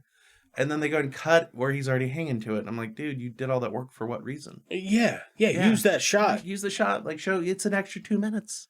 It's no effort. But yeah, last time I was on the show, man, was it last time? I don't know. Hereditary. So we did questions. Someone said, what's one of my favorite in-camera tricks? Yeah. And I mentioned the Texas Switch, gave you a couple examples. Yep. There's actually, believe it or not, the funniest thing about Ninja 3, The Domination, is that, sure, it's a completely batshit movie with one of the wildest fucking scripts. Oh, it's fucking crazy. So many embargoes from the Canon Film Group, Globus and Gollum. And they... Gollum? Anyway, But the movie's is really trying to punch above its weight. This motherfucker's really directing the shit out of this movie. They're trying, man. There's all sorts, he's got all the hurdles, but he's fucking going for the throat, trying to make a damn good movie. Pulling out One of those things that he does, though, coming back to that question that was asked, which was Caleb Richards, hi Caleb, was the Texas switch is what I mentioned. Is one of my favorite in-camera tricks, which is swapping one thing out with another thing to try and convince you. Like, so typically it's used for like, an actor, a stuntman is dressed as the actor, does a stunt. They're typically obstructed by something, right? Like run behind a tree, duck behind something, then come back, and then you get the hero shot of the real actor. Right. Done real seamlessly. You don't even know what's happened there. Oftentimes, I mean, it doesn't have to be actors. You could use it for all sorts of shit. And this is a great fucking case point because they maximize their fucking dollar because they get a helicopter crash in this movie without crashing a helicopter. So great Texas switch. We have the shot of the helicopter diving over the side of a mountain. Mm-hmm. The timing's perfect that an explosion goes off just at the point of where it looks as if the helicopter crashed into the really side. Seamlessly. Yeah, it's very smooth timing for the pyro and the crash of the plane or the helicopter. And it's like, just a really good example of the Texas switch where it's like you're using one thing to hide the effect of another thing. Yeah, and like we were saying, you were talking about during the movie, I was commenting on it and you were like, yeah, I mean, of the things that this movie suffers from, the editorial process is not one of them. Oh no, this it's a really tightly cut movie. Fucking brisk, baby. Moves. It is so efficient. Like there's nothing more you need. Yeah, no dead time. Yeah, there's no dead time. No dead time. Nobody's chewing scenery. I'm fucking loving that. And it doesn't feel like it's cut too tight either, where it's just like moving so fast you can't even tell what's happening. Right. It's like cut so tight that's just efficient. Like the movie moves at a brisk pace. Like you never find yourself looking at your watch going like, well, when's this how much longer has this got? Yeah. By the time I finally was like, how much longer does this have? It had 10 minutes. I was like, oh, okay, fine. The only time it really slows down is literally that last little bit when it's like changing perspectives and you have the new ninja. And a lot of that's more like that it's, more like an epilogue is what it feels like. You're like, oh, the movie should be over. Oh, what the hell is this? So, like, now the ninjas are going to fight? And it's like, doesn't feel like it builds up to it. It's just like, oh, by the way, here's the hidden boss battle at the end. This is a weird, I wonder, like, if I would have seen this movie in real time, like when it was produced and it came out, if I had a breadth of knowledge of the rest of cinema that was out at that time, I wonder if I would be like, this is just a ripoff of everything. I mean, yeah, I imagine. It's got a little Indiana Jones. Yeah. Oh, yeah. It's got some Terminator. That's Canon Films, dude. That's, They were kind of like, like Asylum a little bit. Okay. Where it's kind of like, you'd have except for they were just a little more creative about it, even though they're complete nut jobs. Yeah. Like, they really got into. They were trying to like the poltergeist bit when she's getting pulled into the fucking smoky closet or whatever, all the lights are going off. It's a couple, if I remember, like Iranian guys. Maybe Iranian, Jordanian. I really can't remember. I want to say Iranian, but it's a couple guys. They just fucking loved American culture and American movies, and so they came over here like, this is what American movies have, and so like they was just like this checklist of things. They're kind of the OG. Like we have a poster, right? We have a poster and we have a title. Like it's like literally like that. That was how Canon Films. Man, ran. sometimes like, that's half the fucking battle. Yeah, like so many Canon Films movies are so fucking nuts. Like God, I can't remember the Chuck Norris one where. Is Invasion USA, is that it? And he's got a fucking motorcycle with a rocket launcher on it. You're like, this is unrealistic as hell. That's one, yeah. Yeah. And of course they hooked up with Toby Hooper, did Texas Chainsaw Massacre 2, which is fucking batshit. Life Force, like, yeah, Canon Films had, in fact, this is a really great documentary you should check out about the Canon Films legacy. It covers like their start all the way to the collapse of the company with Masters of the Universe and all that shit. Okay. But it's called Electric Boogaloo, The Untold Story of Canon Films. Oh. Fucking great. I'm pretty certain it's streaming basically anytime you want to go look at it somewhere. Okay, yeah. Highly recommend that. It's a fucking blast. However, don't watch it with your kids because they started with pornography. So there's a lot of like dirty movie stuff early on. Canon. Yeah. And then like elevated into doing, A Ninjas titles. And, as close to any titles they could get because like Masters of the Universe was a huge deal. They did the later Death Wish movies. Right. Yeah, so it's like with like, Charles Bronson, and they took on Superman 4. Like they picked that up too. So and then they were also developing one of the original takes at the Spider-Man for the movies. So it's like they had a minute where they were like handling really big properties or potentially big properties. Had some big IPs in hand. But they just like you when the documentary they get into it, they just started like basically using the next movie to pay for the now movie. Right. Yeah. And basically it was more or less this very elaborate, very large pyramid scheme process. A Ponzi scheme of filmmaking. Yeah, where all it takes is for one of those movies to not make money. Yeah. Like, for one of those movies to be an absolute bomb, for the whole structure to fall out, and that's exactly what happened. As we've seen on this podcast, I think several times, that's not difficult. Like, that's not a difficult situation to put yourself in to make a movie that's a bomb, depending on, I suppose, who you've got working on it. Yeah. I mean, If you don't have the funding, first and foremost, to hire somebody who even fucking cares about what they're making, you're just going to get garbage. But I think, like, watching this, it's really clear that the people working on it cared. They gave a shit. Yeah. Yeah, And they it's did give a shit. This dude came out, like, just swinging. It reminded me of... They didn't just get, like, an Asian guy. They got a guy that could do all the karate and the hand-to-hand combat stuff and the flourishes with the swords and stuff. Like, they authentically went out and got somebody who could do that shit well. Same thing with even, like, the fucking weird floating sword thing on the fishing line or whatever. Yeah. Man, I thought it looked pretty fucking good, if I'm being completely honest. I mean, if I had to just... It looked it was dumb, but it could have looked much worse. Yeah. I mean, it's definitely, like, a case of where it's, like, it reminds me of, like, Roger Corman and New World Pictures, where it's, like, we don't have money, but you can take a shot. Right, yeah, take a crack at it. Yeah, and that's exactly what this is. It's definitely this guy. I actually need to go see if he's went on to do anything else, but I feel like this guy really, like, just came out swinging with the best he could. I mean, there's some pretty innovative ideas in here. Nothing new per se, but there's definitely some, like, tricks. The guy knew how to make a movie because, you know, shots where it's like, we need to pull off this stunt, they shoot it in reverse, and, you know, it's like little tiny things. You know, there's a couple things like speeding up the police cars that just looks cheap and, like, man, not some like of it looks real bad. I like the bit where they're like, I wonder if they spent all their budget when they drove that cop car through that golf course. just having it returned. Yeah, their groundskeeper had a fucking aneurysm when that happened. You know, it's one of those where, like, well, sure, you can use the golf course as long as you don't promise. You promise to tear everything up. Right. The dude walks over, like, oh, God The damn guy it. was a dick, so they're like, fuck that guy. About that time, 2 fucking police cruisers come ripping through the golf course.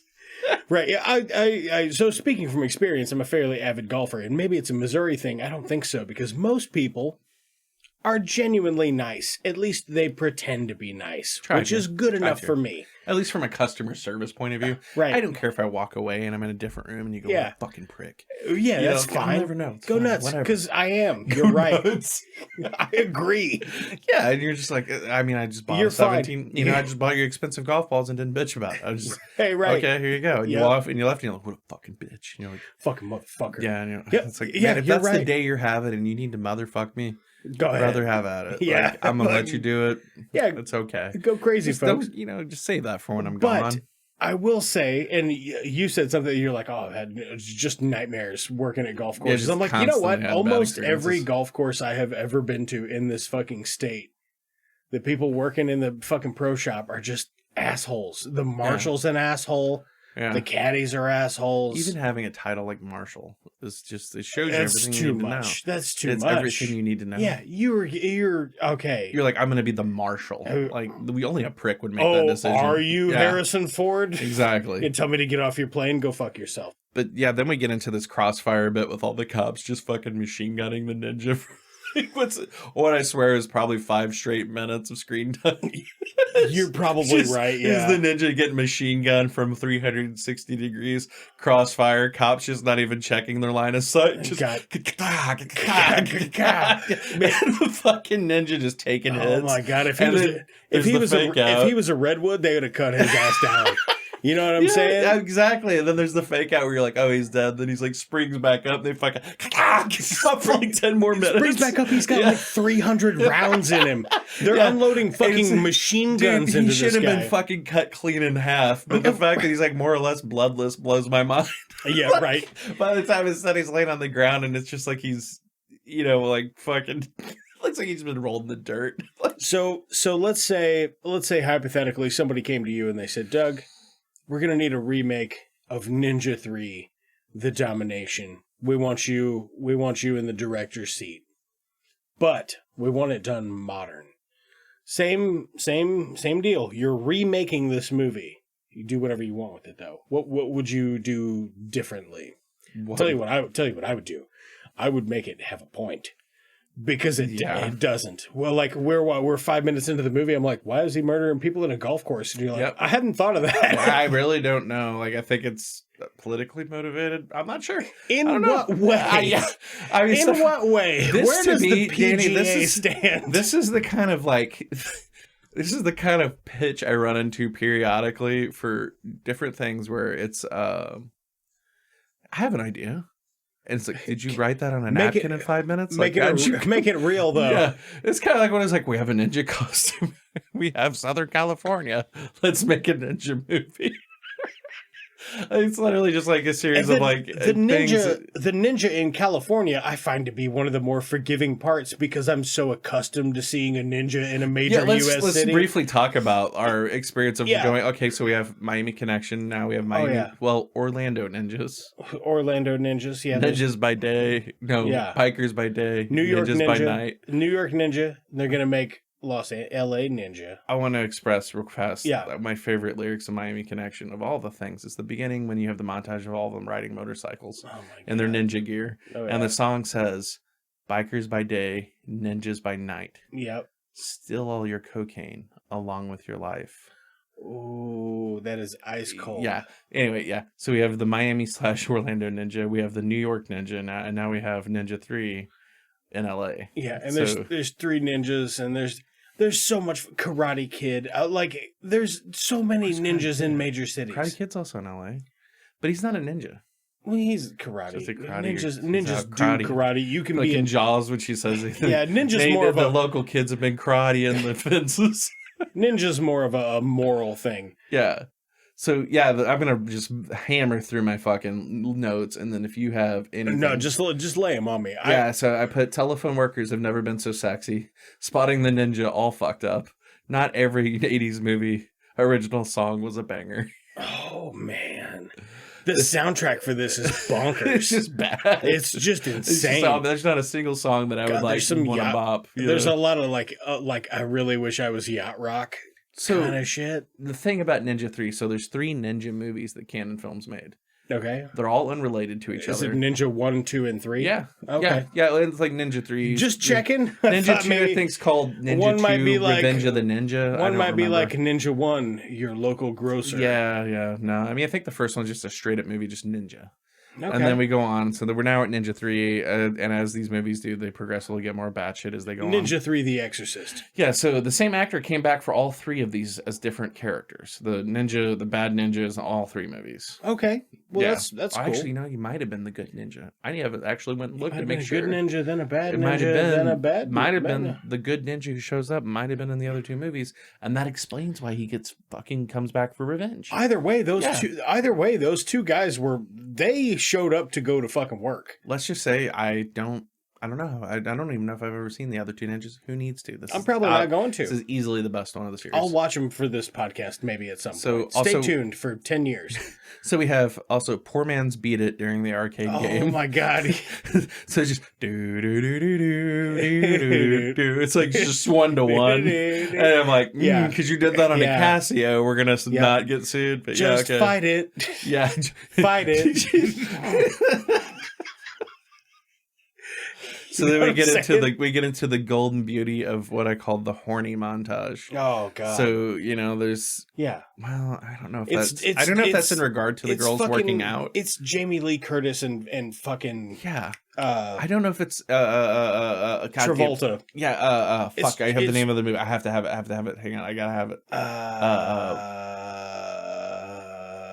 it. Sexy Workout Time. The fucking Deadly Prey poster for it. Did I send it to you where they all had dicks flopping? Yeah. It's dicks and dicks. It's really trying funny. to visualize the name of the poster. Trying to visualize the name of the poster. But it's that's what they're doing. It's they're doing the bit from that movie. Yeah, they're doing the jazzercise scene from that movie with Jamie Lee Curtis and fucking John Travolta. Yeah, that has to be that. That has to be the horny montage. Yeah, sure is. It's the horny montage. Yeah, so okay.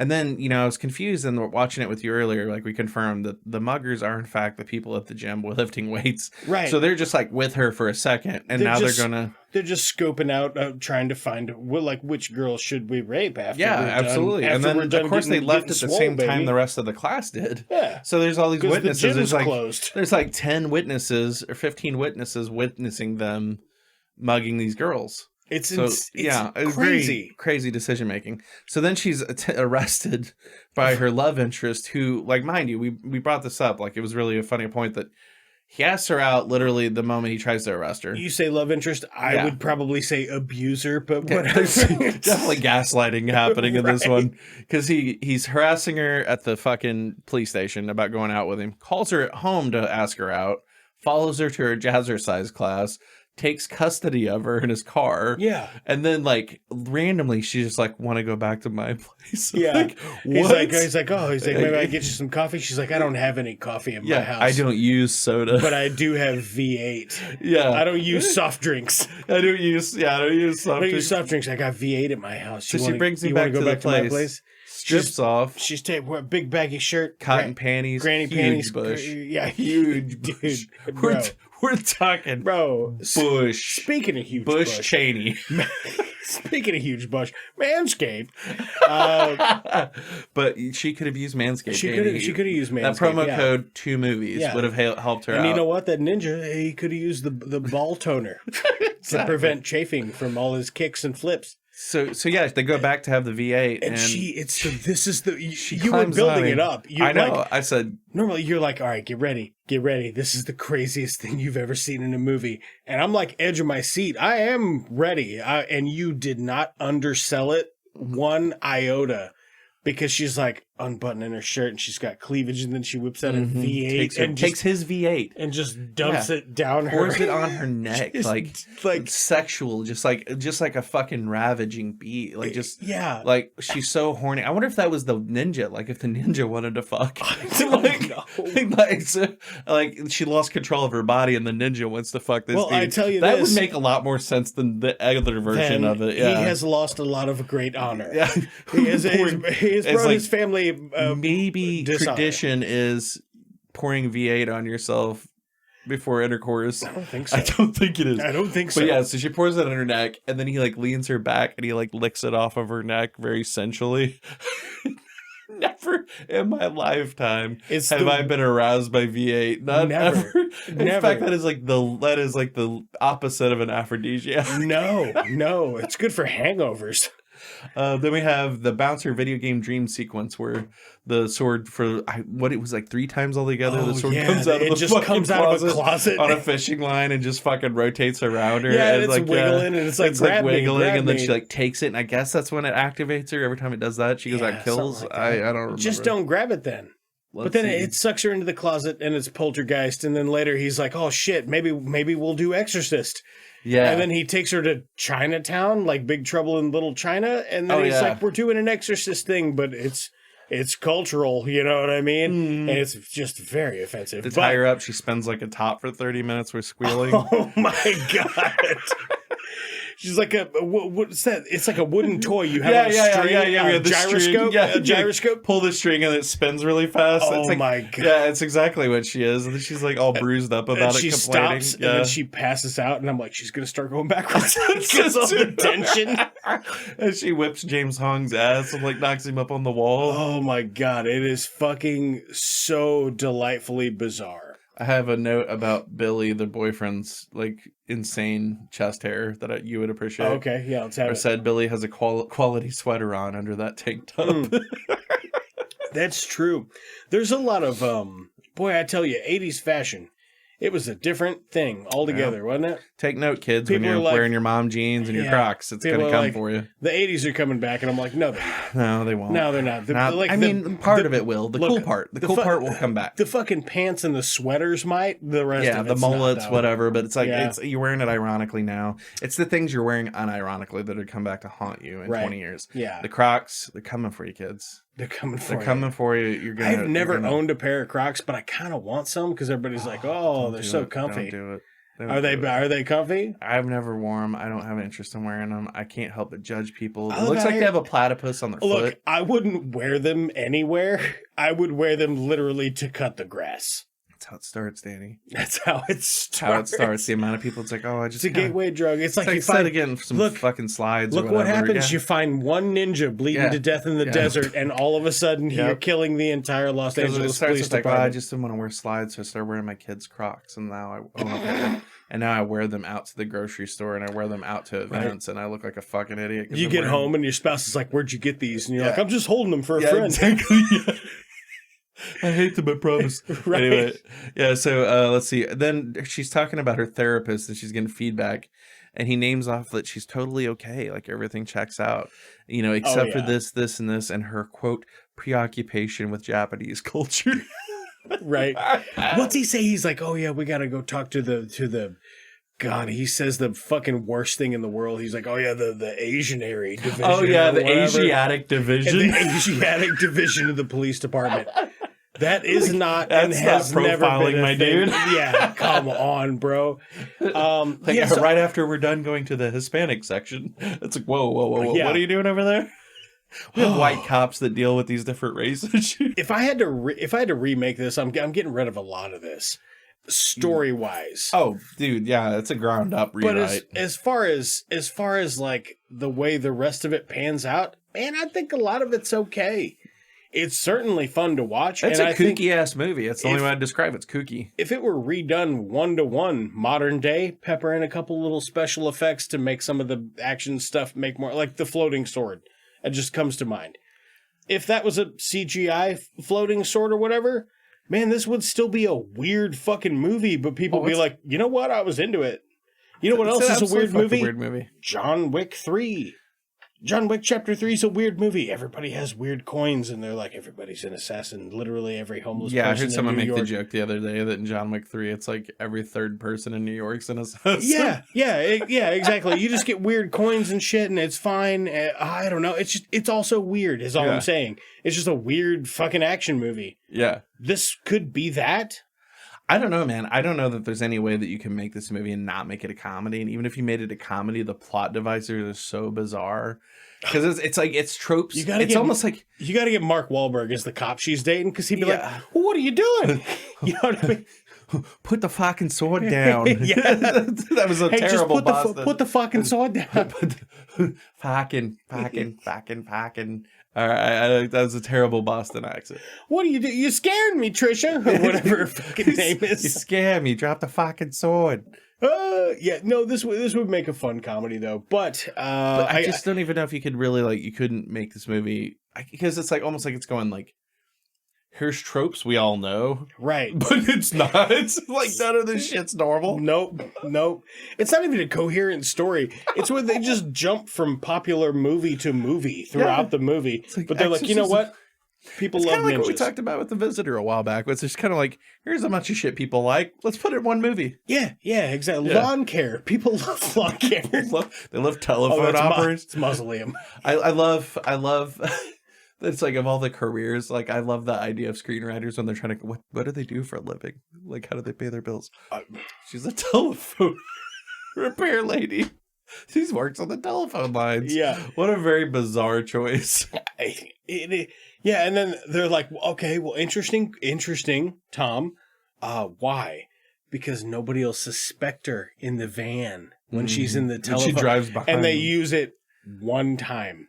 But it and literally... they don't even they'll like kind of hang a lantern on it, like it drives by and the camera sort of focuses on it and then it's gone. It doesn't even impact the film, what she does for a living. Not at all. Not that it should have to, but it just feels completely like a very strange aside where it's like, what do Americans do for a living? Oh, they work on the telephone. There's so many telephone poles they have to work on. I love telephones. Maybe she works on it. It's like, why couldn't she be a jazzercise instructor? That would make sense. Yeah, she is. Yeah, she's got to pay the bills. Yeah, she is a jazzercise. Maybe that's her full-time gig. Actually, you know what? We'll just pepper in that jazzercise thing because I really like that Jamie Lee Curtis movie. You know what I'm saying? Yeah. Fuck me, you're gonna really like hang me out on that. I'm gonna be bothered by it. Yep, that's what I do. Just something with an S. It's one word. One word. Slippery. No, one word. Slappy. Let's just get Google. Salamander.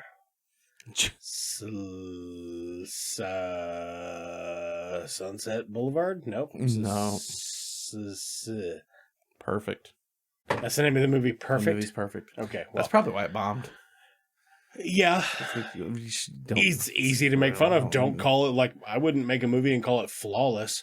You know, I just gotta say, like I've accomplished. There's a handful of times in my career as a filmmaking type that you run across a thing that you're like, I made it.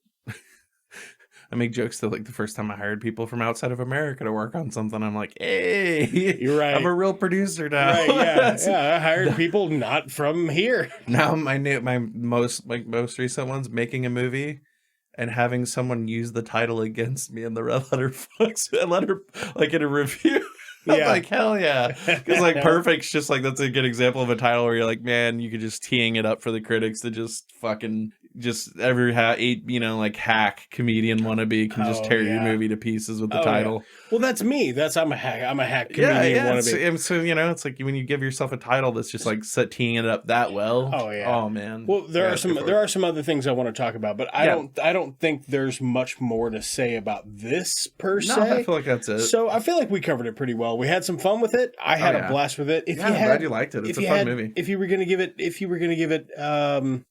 what's that car that guy's driving that's way above him in his fucking peg? If your car's... What if we used floating swords? Okay, I actually prefer the floating. So if you had 10 fingers, all your fingers are thumbs, but your thumbs are detached from your hand and they're just floating swords. Ooh. How many of those floating sword finger thumbs out of 10 would you give this fucking Ninja 3, The Domination? As a bad movie? Yeah. 8. Yeah. Solid 8. Yeah, I think I'm going to go 9. Damn. This is so much fun. Yeah. This is so much fun. Yeah. And there's not really a point where it gets boring. No, there's really not. There's no bits that drag. Yeah. If anything, even as a bad movie, there were parts of it that I found kind of compelling. Yeah. And I wished it could have been elaborated on. It's like number one, it starts me out. You got a fucking ninja, he's coming out of a cave and he's killing people on a golf course. I'm like, well, what's going on here? It catches you pretty fast. Yeah, it does. Because it's so unorthodox what movie you're getting right away. For the wrong reasons. Yeah. But I'm fucking into it. But you know what? It does a thing that's like the beauty of just like when I say good movie, I just mean in the sense of like just a well-cut movie. Right. The editing is so... It pushes everything forward. Yeah. To a point where you don't have enough time to sit and scrutinize what's working and what's not working. It's just so efficiently being told that jumping from place to place to place and plot pieces that are stitching together are like just told in a way it's so efficient that you don't have time to really like get bored with it. Right. Speaking of good editing.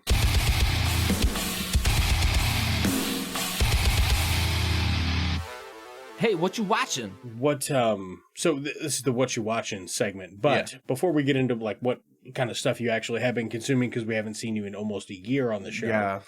I want to talk about your short film that's getting some recognition. What happened to the others? Yeah. Which we talked about last time you were on. It was wrapping up. I got to see a cut of it. Yeah. Are we on right now? Or yeah. Oh, yeah, sorry. we're on. I was just throwing down a marker to put in the... Okay, I thought you stopped and I was like... Putting in the sting. Yeah, I gotcha. Talk about the film? Yeah, no, Okay. Tell me, please. Tell me all about it. What, you got featured at a film festival, won some awards? So, yeah, we... No, I didn't win any awards. That's not true. We gave you an award on this show. We just... I haven't heard it. Did you get lost in the mail? It was some stickers. Okay. Fair enough. I don't have any awards, but just got lost in the mail. Let's get it up. Yeah. I'll give you an award as the only filmmaker I personally know. Oh shit! Well, I'm sorry that there aren't better ones. I'm not worried about it. But so I mean, the film. I had 5. It's a bit of a story I've told about it, which is I had 5 festivals in mind that I felt that. This is the audience I'd want to share the movie with. This is like if I had to put together like 5 potential screenings for this movie to premiere to, who are the people I would want to see it? Because like really like what a lot of people, especially like younger filmmakers, may not really recognize is that you have to really think of like your film as a menu item and the festival that you're trying to get into as the restaurant. And so, sometimes like your film might not suit the type of festival that would normally screen a type of film, or and exactly. It's, a programmer has to really, you wouldn't want like I don't know, loaded chicken nachos and go to an Italian place. Absolutely, yeah, and that's kind of like loaded chicken nachos is totally a genre festival kind of choice, like right, like we love the party, we want to have the fun, like we love movies because we're passionate about how inventive a movie can be, or like conventions that you can, genre festivals. Genre is the best. Like all, like your podcast is 90% genre films. It's like horror, sci-fi, like high concept comedies, like stuff like that. That it's like maybe it's not a straight laced comedy. Mm-hmm. It's not drama. Right. Typically. And so these movies, you know, it's like a lot of like your bigger festivals, you know, tend to lean more towards on that kind of stuff. But then, you know, you do have your South by Southwest, Toronto International. You have a few festivals like that really love the genre and will represent it. So, you know, I thought like, okay, South by is really hard to get into, but, you know, it's a Fantastic Fest, Chattanooga Film Festival. There's a few others in that ilk that were at the top of my list, and Chattanooga ended up selecting the film, which is wonderful because, you know, like they're a good sized festival that are growing. They're on like top 100 lists for like filmmaker magazines. Yeah. And they get media coverage, which is a big deal because there's a lot of like pop-up overnight film festivals that, you know, like Ozark Regional Film Festival. You know, like I don't know if that's a real thing, but it's like, you know, I'm you know, positive it is. Like with you and I, just Danny, uttering right the now phrase. can just go put together a film festival. Yeah. And like then we got to convince everyone that we're worth. It's like no different than writing about. This is going to sound crazy. On the internet I thought about doing something like this late fall and having it at the drive-in. Yeah. In our area, and just be like, oh yeah, we're doing a quadruple feature. Two movies, 2 screens, fucking whatever. I always encourage. And we'll just have a fucking panel set up, and people can come up and be on the show or whatever. It would be a weird episode, but it would be fun. I mean, do it, man. Like keep working out like logistics and stuff like that. So, it's like I'm always like down for it. But so, which festivals did you get to play at? So I only submitted to a few, and I'm waiting to hear back from a handful more. And then I've been invited to a few more since Chattanooga. Mm-hmm. And so I'm still waiting to hear back from that. And that's always the tough part. It's like I was accepted into Chattanooga for probably a month before I could tell anybody. Because there's a whole lot of like, they want to roll out, they want to break the news because like, you know, it's part of their scoop. Like, you know, they roll out, here's a slate, and here's this. And like, you know, of course I told like close friends and everything. But they want that red hot news for your ass. But and it's like, I know so a it's little like, bit I don't want to about get that. ahead of them and be like, hey, I'm selected. And like, then be like, fuck you, man. Like, fucking now you're not. Yeah, it's like, you don't want to be the headache for somebody who's doing you a solid. You know what I mean? So... I'm still waiting to hear back from a few of them, but as it stands right now, I got some invitations coming up. Keep an eye out locally for later in this fall. Like there might be a screening popping up that, you know, I am in conversation with somebody with, and like hopefully that happens. And that'd be awesome. If it does, I'll gladly let you know. Is that so for our listeners out there who are like, holy shit, this dude made a fucking short film. Where can they check it out? Or can they? It's not online right now, but Douglas, if you are a critic or you're a film writer or podcast person and you'd like to talk to me about it, just hit me up online, man. And I'll hook you up. I mean, right now, like the only value the film has is the exclusivity of it, right? Like if I just put it online, then one that not also exclusive anymore. What regular people also tend to not know is that a lot of times, like if your film is online, you can't play it in festivals. Where's the podcast festival? You know what I'm saying? Where's that at? But if your film's online, it eliminates it from festivals. Like you can't submit to majority of worthwhile festivals because that makes a lot of sense. You got to have sizzle, baby. Yeah, I mean they want part of it's they want people to be able to come see something they just couldn't go see. You know, I've missed every. I've noticed tonight. I've noticed every single time you've thrown. I'm not certain why you just don't move it closer. It's part of the show. But yeah, so it's kind of a thing. So it's not like I'm just being like, I'm holding on to this movie because fuck everybody. Yeah, right. Yeah. It's just like a lot of people worked very, very hard on this. A lot of our crew really, it was a true labor of love for than just me, for everybody. Out of curiosity, because I did get a peek at this some time ago, and I've gotten a second peek at it, I think, after... There was some other work that I'd done. You changed some audio after the fact that I got to see. Changed some stuff on that. Which is the guy that does a bunch of our sound site, where we pick our music from, did a bunch of the score for your Brad Sexton. Did a bunch of the score for Brad scored it, and it's my God, it's such a good score. He did such an incredible job. Yeah, he's very. I've worked with Brad for talented. a really long time. He is one of my like top collaborators, and Brad just like he understands film and truly loves it.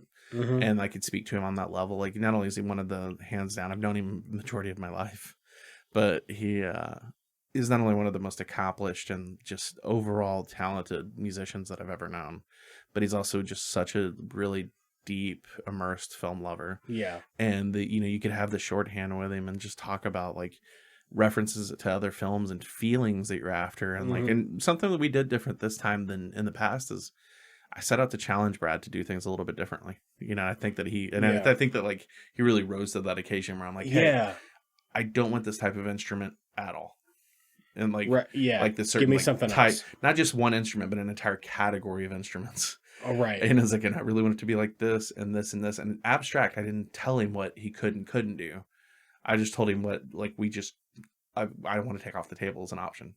Right. And said, like, within these parameters, go play, have fun. Like, do whatever you do, because I whatever trust you him. want. I know the kind of work he's going to make. Mm-hmm. And so when he gave me that first piece of music and I played it, I was sitting in my car and I had the radio turned up and I was just like, fuck. Yeah, that's like, it. It just felt... That's it. Yeah, he was kind enough to I reached out to him and was like, hey man, could I you have some stuff I could use for, the podcast? Like, I know you like metal, I know you work on a lot of metal projects, we're kind of friends. Like, I'm not as close to Brad as a bunch of people are, but I've always respected his work. Yeah, we've been an incredibly humble guy. We've been in the local music scene for a long time together. Yeah, and I always just knew him by proximity. Yeah. Hung out with him a couple times. Like, man, he's a fucking cool dude. Yeah. So chill that it's like sometimes you're like, am I doing something wrong? One time I did see him piss on a guy, and I was like, I don't know about drinking with this guy. But just super humble, super nice guy. Yeah. He was kind enough to be like, yeah, man, here's my whole album. Use anything from it. I don't give a shit. Yeah. He's that kind of guy who just loves music and loves to share. And I oftentimes, when somebody's like, hey, man, I started listening to your podcast. I really like it. I'm like, what do you think of our intro and outro? And they're like, sounds good. And I'm like, fuck yeah. Go check it out. That's my buddy Brad. Yep. You like more of that? There's a whole album of it. Yeah, there's a whole album of it. Yeah, it's fucking pops. Not like I haven't plugged it again or at any point in every single episode. But you can check out Brad's stuff at sons.bandcamp.com. Yeah. Brad, if you're listening to this, I apologize, but I only recently learned that that's an acronym. Sons? I didn't know it was an acronym. What's it stand for? Look it up when we get off here. Leave that for the viewer to go look up. Salty, urinary... No. Nuts. It's not a fun thing. Dick slime. Yep. No. It's not that? No. Okay, well, you'll have to look up the acronym for SONS on your own because we're not going to talk about it. So that's great, man. I'm fucking really excited for you. Like, genuinely, I am fucking pumped about your short film. Thanks, dude. Because I like it. Yeah. You've always supported me. Like, that's, you're like, years ago, you were like, hey, I made a little thing. And I remember some of the people that were in it. I think I worked with a couple of them at a previous place of employment. Yeah. Like, and I was like, holy shit. Like, I'm watching this, like, kind of murder mystery horror whodunit. It's like in an apartment. Is it ringing a bell? Yep. Maybe. You had me vote for it on a thing. You're like, hey, would you mind? I was like, absolutely. Yeah. I'll go vote for it like 5 or 6 times. I don't give a fuck. I made so much stuff, so I have no idea at this point. Yeah, it was a Halloween. People were at a Halloween party in an apartment. Oh, yeah. That thing. And I was watching it and I was like, holy shit, man. This guy fucking made this. This is cool. Like, was it a masterpiece of writing? Well, I don't know. But for a short film that someone that I know made, it fucking absolutely floored me. Like, I could tell the amount of care that you put into your work. And that is only going to get better. Yeah. So I hope so. Yeah. That'd be terrible if it starts getting worse. Unless all of a sudden you do the thing with what was the director that Kevin Smith went and talked to, the producer or whatever. He's like, it's got to have a big fucking spider. Yeah, and then they made Wild Wild West. As long as you don't get stuck on a giant metaphysical spider, you're going to be just fine. And even if you do, you might make a movie like Enemy. Who knows? Make the one spider movie and get it out of your system. Exactly. Can't do it a second time. Yeah. A man spider. Like, giant spider didn't work? Okay. Giant spider didn't work. Moving on. Yeah, it worked for Stephen King, but, not everybody can pull it off. Not this time. Is the best part of that movie, though, is the giant spider thing in Wild Wild West. Anyway, so for the What You've Been Watching segment, is anything else that you've been consuming lately that you're like, this is excellent shit, I wish other people would check it out? I know that we've just talked about it, I think, on the last episode, so I'm watching the new season of What We Do in the Shadows. Oh, okay. And I haven't started the new season yet. I want it to wrap so I can binge it. Had you started it when we last talked? I've seen it all. I'm up to date except for the new season. Okay, I'm trying to remember. It seems like there was a time when we talked and you weren't going to watch it. I hadn't seen the show. Here was you watched the movie and you loved it. Here was you my held disconnect. it in a very high regard. Yeah, I really, really, really fucking like the movie. Yeah. And then here's what fucking swayed me is I thought the show was an extension of the movie and that they just recast everybody in it. And I was like, that's cheap. Don't do that. Yeah. But it's a totally different cast of totally different vampires in a totally different part of the Different world. location. Once I figured that out, I was like, oh shit, I'm on board. Yeah. And I binged it in a couple of days. Yeah, Actually, I binged that and then Baskets. Back to back. I haven't seen Baskets. I've heard it's great. It is great. Yeah. Yeah, I remember us talking about Shadows. It might have been like maybe not the last time, but the time before that we talked about that. And I was like, no, you should really give it a chance. I think you're gonna really like it. Baskets is a very different character for Galifianakis to play. Yeah. It really showcases some of his range, and then he's also still kind of doing some of the classic stuff that he does. So, yeah, I'll run through a couple things I've seen recently that I really liked. Yeah, what you got? I haven't been doing a whole... I was reading Stephen King's Survival. My girlfriend dropped it into the water somewhere, spilled water. I don't ruin the whole book fell apart, so Way to go. I have to order a new copy. Right. Anyway, so I was reading that. Hey, if you're going to order a new copy, use our Amazon affiliate link. Send me Boom, the thing. we also have that. Send me that and I'll order a copy. It's in the Amazon. It's in the episode description of all of our episodes. Okay, well, just send me the URL. Danny, I'll send you as a friend asking you. You send me the URL for the link, and I will fix the link to make it. Okay, I will do. I will get you 30 cents or whatever. I'll make your own custom link. So yeah. Actually, it's fucking crazy, man. That fucking Amazon affiliate link thing. I've only plugged it a handful of times, but honest to God, we've already made like $12 off of it. That's not bad for not making that your main I've not even done anything. You know what I mean? That's great. That's fucking cool. So yeah, all you guys out there that are like, if you're buying shit on Amazon anyway, and you're clicking that link first, I really appreciate that. That helps us out tremendously. But yeah, anyway, I watched Nope, the Jordan Peele movie. Yeah. You seen it yet? I have not. It's very different. That is what I've heard. I've heard a lot of people taking a big steaming shit on it, but I have tempered liked it. I have tempered expectations for it. I can just say this, like, it doesn't go where I thought it was going to. Like, I thought the trailers gave a lot away. They really don't at all. I have not seen a single trailer for it. I very, very much enjoyed it. Yeah. Like, I'll say that, yeah. I like Jordan Peele's directorial style. Mm-hmm. I like the way that he can get the human element with a picture. It doesn't have to be dialogue driven. He can get it out of a still image. I think that alone is enough of an accomplishment that it wouldn't matter if it were horror or like a movie about like the horrors of war or some sort of like tragic romance or whatever. I think he could do it all. Yeah. No, I do. I agree with you. I think his biggest issue is just going to be simply the first album issue, where his first movie is just like, it's a rare feat of like straight up victory all around. That it's like he's going to forever. I think it'll probably be 10 years from now. Get Out's pretty... It's going to be an M. Night Shyamalan situation. Get Out's pretty fucking outstanding. Yeah, it's going to be 10 years into his career, 15 years into his career, when people have cooled off on that original movie. How do you feel about M. Night? You an M. Night fan or nah? I feel like when he hits, he fucking really knocks it out of the park. Yeah, and when he misses, it's pretty nasty. Yeah. But I feel like his hits lately are far and few between.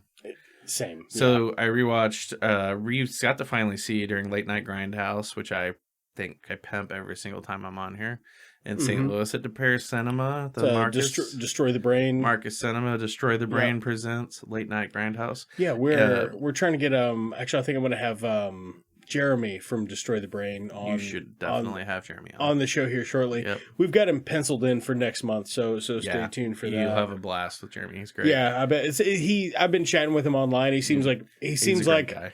My cup of tea. Like, he's my kind of people. You know what I mean? But so we watched Dario Argento's Tenebrae last month, and that was the first time I've ever seen that on the big screen. Tenebrae, yeah, Giallo movie. Probably my favorite Dario Argento movie of the probably 6 that I've seen. Okay. I mean, he's got a pretty prolific career, and I haven't seen everything.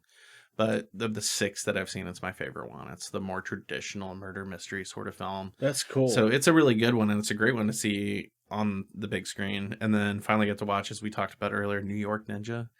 And I've been excited to watch it for a while, so I finally get to throw that on and check it out. So it was really, really cool to like we talked about, it's like, no script, no slate, no audio, nothing, baby. Just, Vinegar Syndrome's crew. Yeah. Their crew literally just had raw material to sort through to try and figure out how to put a movie together. This seems like... And so it was like an experiment. This seems like a really, really ambitious student film from a middle schooler. Yeah.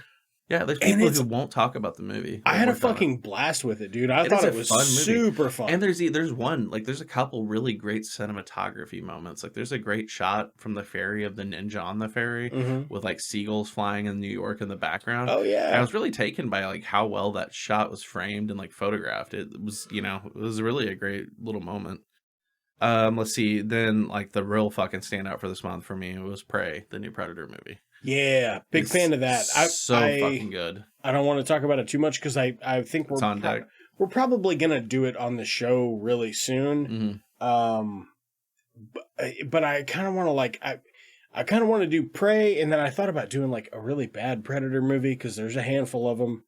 Well, you'd have to do like AVP Requiem, like Yeah, because like there's so few Predator movies that it's hard for a you said huge another drop-off. one earlier. You were like, Oh, we were just sitting in there bullshitting. Yeah. Like I want to watch that with you. Like I want to share that moment with you. We'll when we're done here, we'll pencil you back in for another. Yeah, because that I think is something like it's such a special movie. That's a good pairing. I agree. You know, one thing that I liked about Prey. Well, let me get on my soapbox here for a second. Yeah. One thing that I did really like about Prey, and this is spoiler free, is that I think more so in Prey than a bunch of the other previous Predator movies, with the exception of Predator, it has more deeply has one foot in the horror element than the last 8. Yeah, because Predators is a really great like sci-fi action adventure film. There's 7 Predator movies. 7 total? Like, if you count the 2 AVPs. I'm counting the 2 AVPs. Yeah. Then the previous 6, then. Yeah. But I think that Prey really, really strongly is like, what was really great about the first one? The first one was, much like Terminator, it had a foot in that horror element. Like, this is supposed to be a horror movie first. Yeah, absolutely. And it's good because it's this terrifying machine from another dimension that won't stop coming. I do these things with like classic movies. Stop coming. It feels so good. Is that a Sam Kinison reference? No, it's from Grandma's Boy. Oh, I don't know why I even fucking know that. Anyway, like one of the things about the first Terminator, it's like it's a thing I'd love to do, which is like rewatch a movie and just like try to unpack all the baggage that comes with sequels, and just really watch that movie as it was meant to be. Like as the way, like as only what you're given, right? It's like even if you think about it, like in the sense of like only time can do that for you. When was the last time you watched Terminator 2? Oh, I watch them all the time. Because I can tell you when the last time I watched Terminator 2 was. It was 2011. I watched the first 2 Terminators frequently. Yeah. But 2's just, honestly, 2's a masterpiece of a film. Yeah. I watched Terminator 1 right before the newest one came out, the one that's like more Sarah Connor heavy. Yeah. Which I thought was the best one we've gotten in a really long time. I wasn't smitten with it, but I do think as far as like the later output post Terminator 2, hands down. I've never actually watched Sarah Connor Chronicles, the TV show. Me neither. I always heard it's really I heard it was good. Yeah, exactly.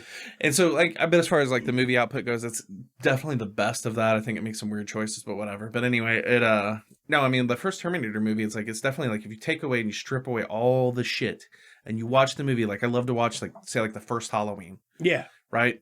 You watch it, you forget all of this other shit, and you look at it for what the movie was when people saw it the day it came out. Like the first time you've ever seen it. The first time. Like, even us, it's unfair to say that, because it's like by the time we probably saw Halloween, there were 4 sequels deep.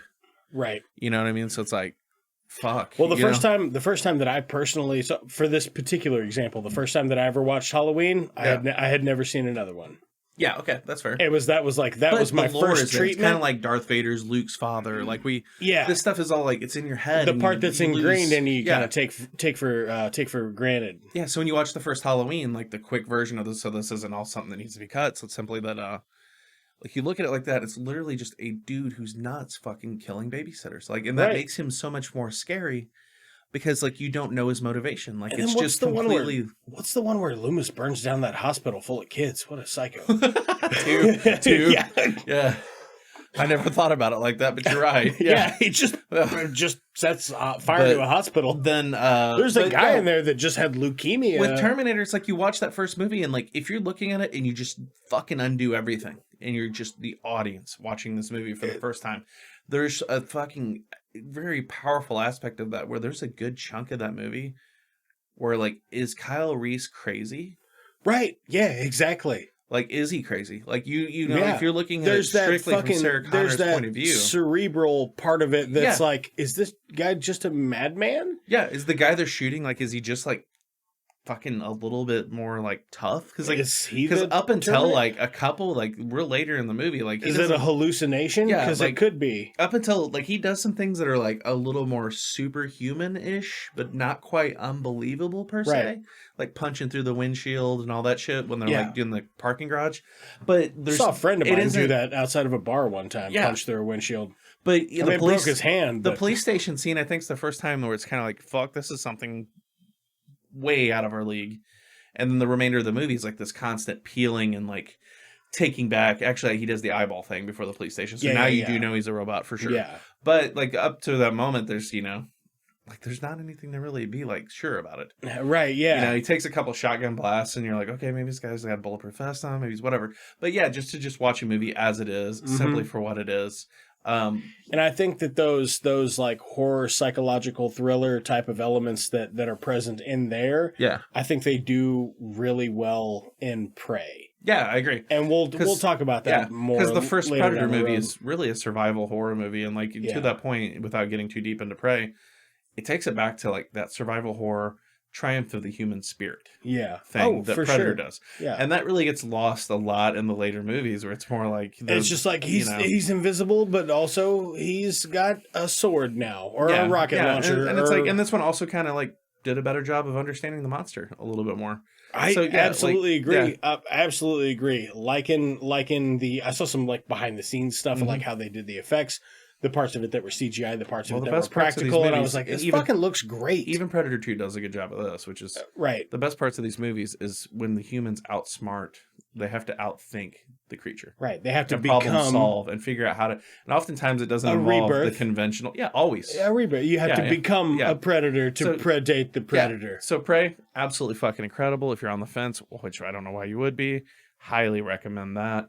Yeah, and the It's on other Hulu. I don't even think you have No, to. dude, don't, you could just You go- don't have yeah. to pay for Hulu. With it being Yeah. a little, I think that the movies that suffer the most from having like you can watch it for free, but it has commercials. The movies that suffer the most from that, I think, are horror yeah, because it takes you Just totally breaks up out the of it. It's like suspension, Summers in Wisconsin. yeah, it breaks out the tension because then you get hit with some ad that's completely atonal to what you're watching. All of Yeah. a sudden, like a good neighbor, fucking Manscaped is there. But But yeah, the final two pieces of things I've watched, one I'll briefly touch on, the other I feel like you might have a little things you want to say about. okay. Netflix, they have two documentaries on. One's Trainwreck, the Woodstock 99 doc. I've It's a three-part thing. I've watched the preview for it like It's 3 times. I'm like, I'm gonna watch that. Don't fall into like, you know, I kind of was putting it off because Netflix is like really the worst for like like, you know, like dragging out how long a series can go on. You're like, why does this limited series need 5 episodes or whatever? Right. This You is, could do it in 3. This is 3. I don't even know why it's broke up into 3, except for it's each day. Really is the I thing. remember it though. Yeah. So it's 45 minutes. It's 3 episodes. It's That sounds cool. not bad. It's breezy. You can knock it out in an evening. Like it's pretty cool. I mean, they glare over some stuff, but there's also some stuff that's pretty interesting that was new. Because like you said, I remember it. I paid for the pay-per-view. I watched the remember pay-per-view the that perfect weekend. storm. I remember the perfect storm that was that Woodstock. Yeah. I watched the pay-per-view, and I mean, I don't remember any of the very I still have a last stuff, but- Pepsi can with the fucking Oh, no Woodstock. shit. Yeah, down at my folks' house. Yeah, That's it's- pretty dope. Yeah. Yeah, I got a couple collector items from it because I was a huge music nerd and I was having a big nerd on about Woodstock. And you got another thing there? Yeah. So the last thing I'll talk about, you know, I watched the Most Hated Man on the Internet documentary. Oh yeah, Did you watch that? I didn't. Alicia watched it while I was recording the podcast. Well, one night. as a former scene fella, yeah, you'll appreciate all the shittiness that is Anyone Up and Hunter Moore and that whole fucking thing yeah, of exploiting the shit out of people. And like, yeah, man, like I always thought that guy was a shitbag. what a shitbag. It's really truthfully unbelievable how truly big of a piece of shit he is. Yep. Yeah, so that is a great thing to watch. I'm very familiar with the story of it all because I lived through it. So exactly. I know. Yeah. I remember it. I remember when it was breaking news. Yeah. But I did want to watch the documentary, and it was something like Alicia just put on randomly while we were in here recording the show one night. Yeah. And then I saw it on Netflix the next day. She's like, "Oh, I watched that last night." And I was like, "Fuck. All right, I'll watch it. I'll watch it some other time." But I haven't. It took me like 3 nights to yet. Watch. But yeah, that's what I have. Yeah, that. Do you game at all, Doug? Not as much as I wish I did. I've been playing Turbo Golf Racing. It's like Mario Kart on an insane obstacle course, and you have to hit a ball in a goal at the end, and it's broke up into like what system is this on? I think it's cross console now, but I'm playing it on Xbox, but I think it's cross console compatible. They're doing that, yeah. Like it might be on Switch and PlayStation and shit. Super fun. I mean, silly, just a silly, fun game. Mm-hmm. I'm a big fan of Rocket League, but it's way more Mario Kart than it is Rocket League. Yeah. You can even like pick up rockets to shoot at other players, and it slows them down. But it's like a Grand Prix. It's like how fast can you finish? Okay. Yeah. Fun though. Like way more fun than I thought it would be. I love the idea of the Switch. I just haven't got one. Yeah. I'm just like the fact that I'm like I always wish as a kid that we had like a gaming console. Yeah. So like, well, a lot of people will be like, "Well, the Switch, it's underpowered. A lot of games don't run good on it." Who fucking cares? I don't. I'm not worried about my very low stakes. I think the only thing, like the handful of things that burnt me out is I hate microtransactions. I fucking hate how everything shifted to like I have to pay $3 for this and $10 for that. Like whole lot less of that on the Switch. You're just gonna pay full price for the games. Tiring. I'm also tired of like them delivering unfinished games, and I have to download a fucking 30 gig update. You're not gonna have a bunch of that with the Switch. Yeah, shit's tiring. You'll get an update, but when you get an update, it's like, hey, by the way, you can have this update. It's $5. Because it's a lot of extra shit. Yeah. Okay. Well, I'm talking about like, I bought like The Last of Us 2 when it came out. Oh, yeah. And as soon as I put the game in, I had to like do like a fucking massive update, like just to play it. Right. And I'm like, this is on a shelf. Why is it not ready? We don't even so it's like, when you're an adult, as you know, it's like you have so finite amount of time. Don't put out that half-baked thing. Yeah. And like, this is what you're going to do to me? You're going to make me have to sit through updates every time I power on my fucking PlayStation. Well, imagine how the people that fucking scheduled off work to play Cyberpunk. Yeah. Oh, yeah. Fucking big old shitstorm. Schedule off work just so you can start the update. Right. You're right. So that's all I've got for the show. I think we're probably going to call it here. This one might even ran quite a bit long. It looks like maybe a little longer than usual. It's okay. It's bigger. It's longer. It's uncut. No. Don't be. We want to have you back on to do more of it. In the meantime, though, thank you very much for listening. Thank you for telling a friend. Nothing beats word of mouth. We appreciate you guys if you could leave us a comment or a review on whatever listening platform you choose. Like, subscribe if you're listening on the YouTube. Also, please check out our movie news podcast. It's a brief, like a much briefer version of this, but is news related, called The Hollywood Thumb. If you could leave us a rating on that, that'd be very helpful. Again, if you want to support the show, you can always buy us a coffee at buymeacoffee.com/itsjusttwomovies. Contact the show. It's justtwomovies@gmail.com, at It's Just Two Movies, Twitter, Instagram, Facebook, like pretty much any social network you can find us on there. We're on Letterboxd. I don't update it frequently enough, but I will sit down one day and power through like 70 movies. You need to just take a day off. And right. Well, I'm off Monday, and honest to God, I'm like, I need to update my Letterboxd. The worst part about how you're going to do it is having to go in and actually select the dates that you watched everything. Like, you can't, if you put them all in there now, it'll be like one long day where you watch 70 movies. Well, luckily, I can just pull up the podcast feed and it'll tell me what day. Instead of like in real time being like, oh my God, this, and then it's like, there it is. That's such a fucking pain in the ass. But we appreciate you guys. Appreciate you guys tuning into the show, and tell a friend if you could. Lie to them. Tell them it's about their favorite thing. If they're really into cars, tell them it's just two manifolds. As long as they get into the show, it doesn't matter. We appreciate it's just two scrotums. It's just two scrotums. We appreciate it. Just two very smooth scrotums, might I add. Thank you very much, Manscaped. I have been Daniel King. This is Doug Wicker. And as we say at the end of every episode of It's Just Two Movies, eat shit. You guys aren't going to start sucking each other's dicks, are you? I call that gold talk! for a one-eyed Batman! Can I make a suggestion that doesn't involve violence? Or is this the wrong crowd? Maybe we should call in a bomb threat to Houston. I think it's free beer night at the Astrodome. The Jedi, Bob, we don't fight with guns, we fight with our mind. Cousin businesses are booming. That is one big pile of shit. Jog on.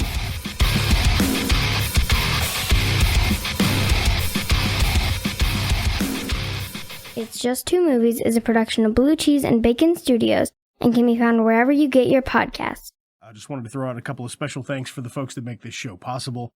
Big thanks to Brad Sexton for our jams, Lamplighter Production for our artwork, Godsized Growing for some musical guest appearances, and Dave, who's our YouTube editor. We probably wouldn't even be on that platform were it not for him.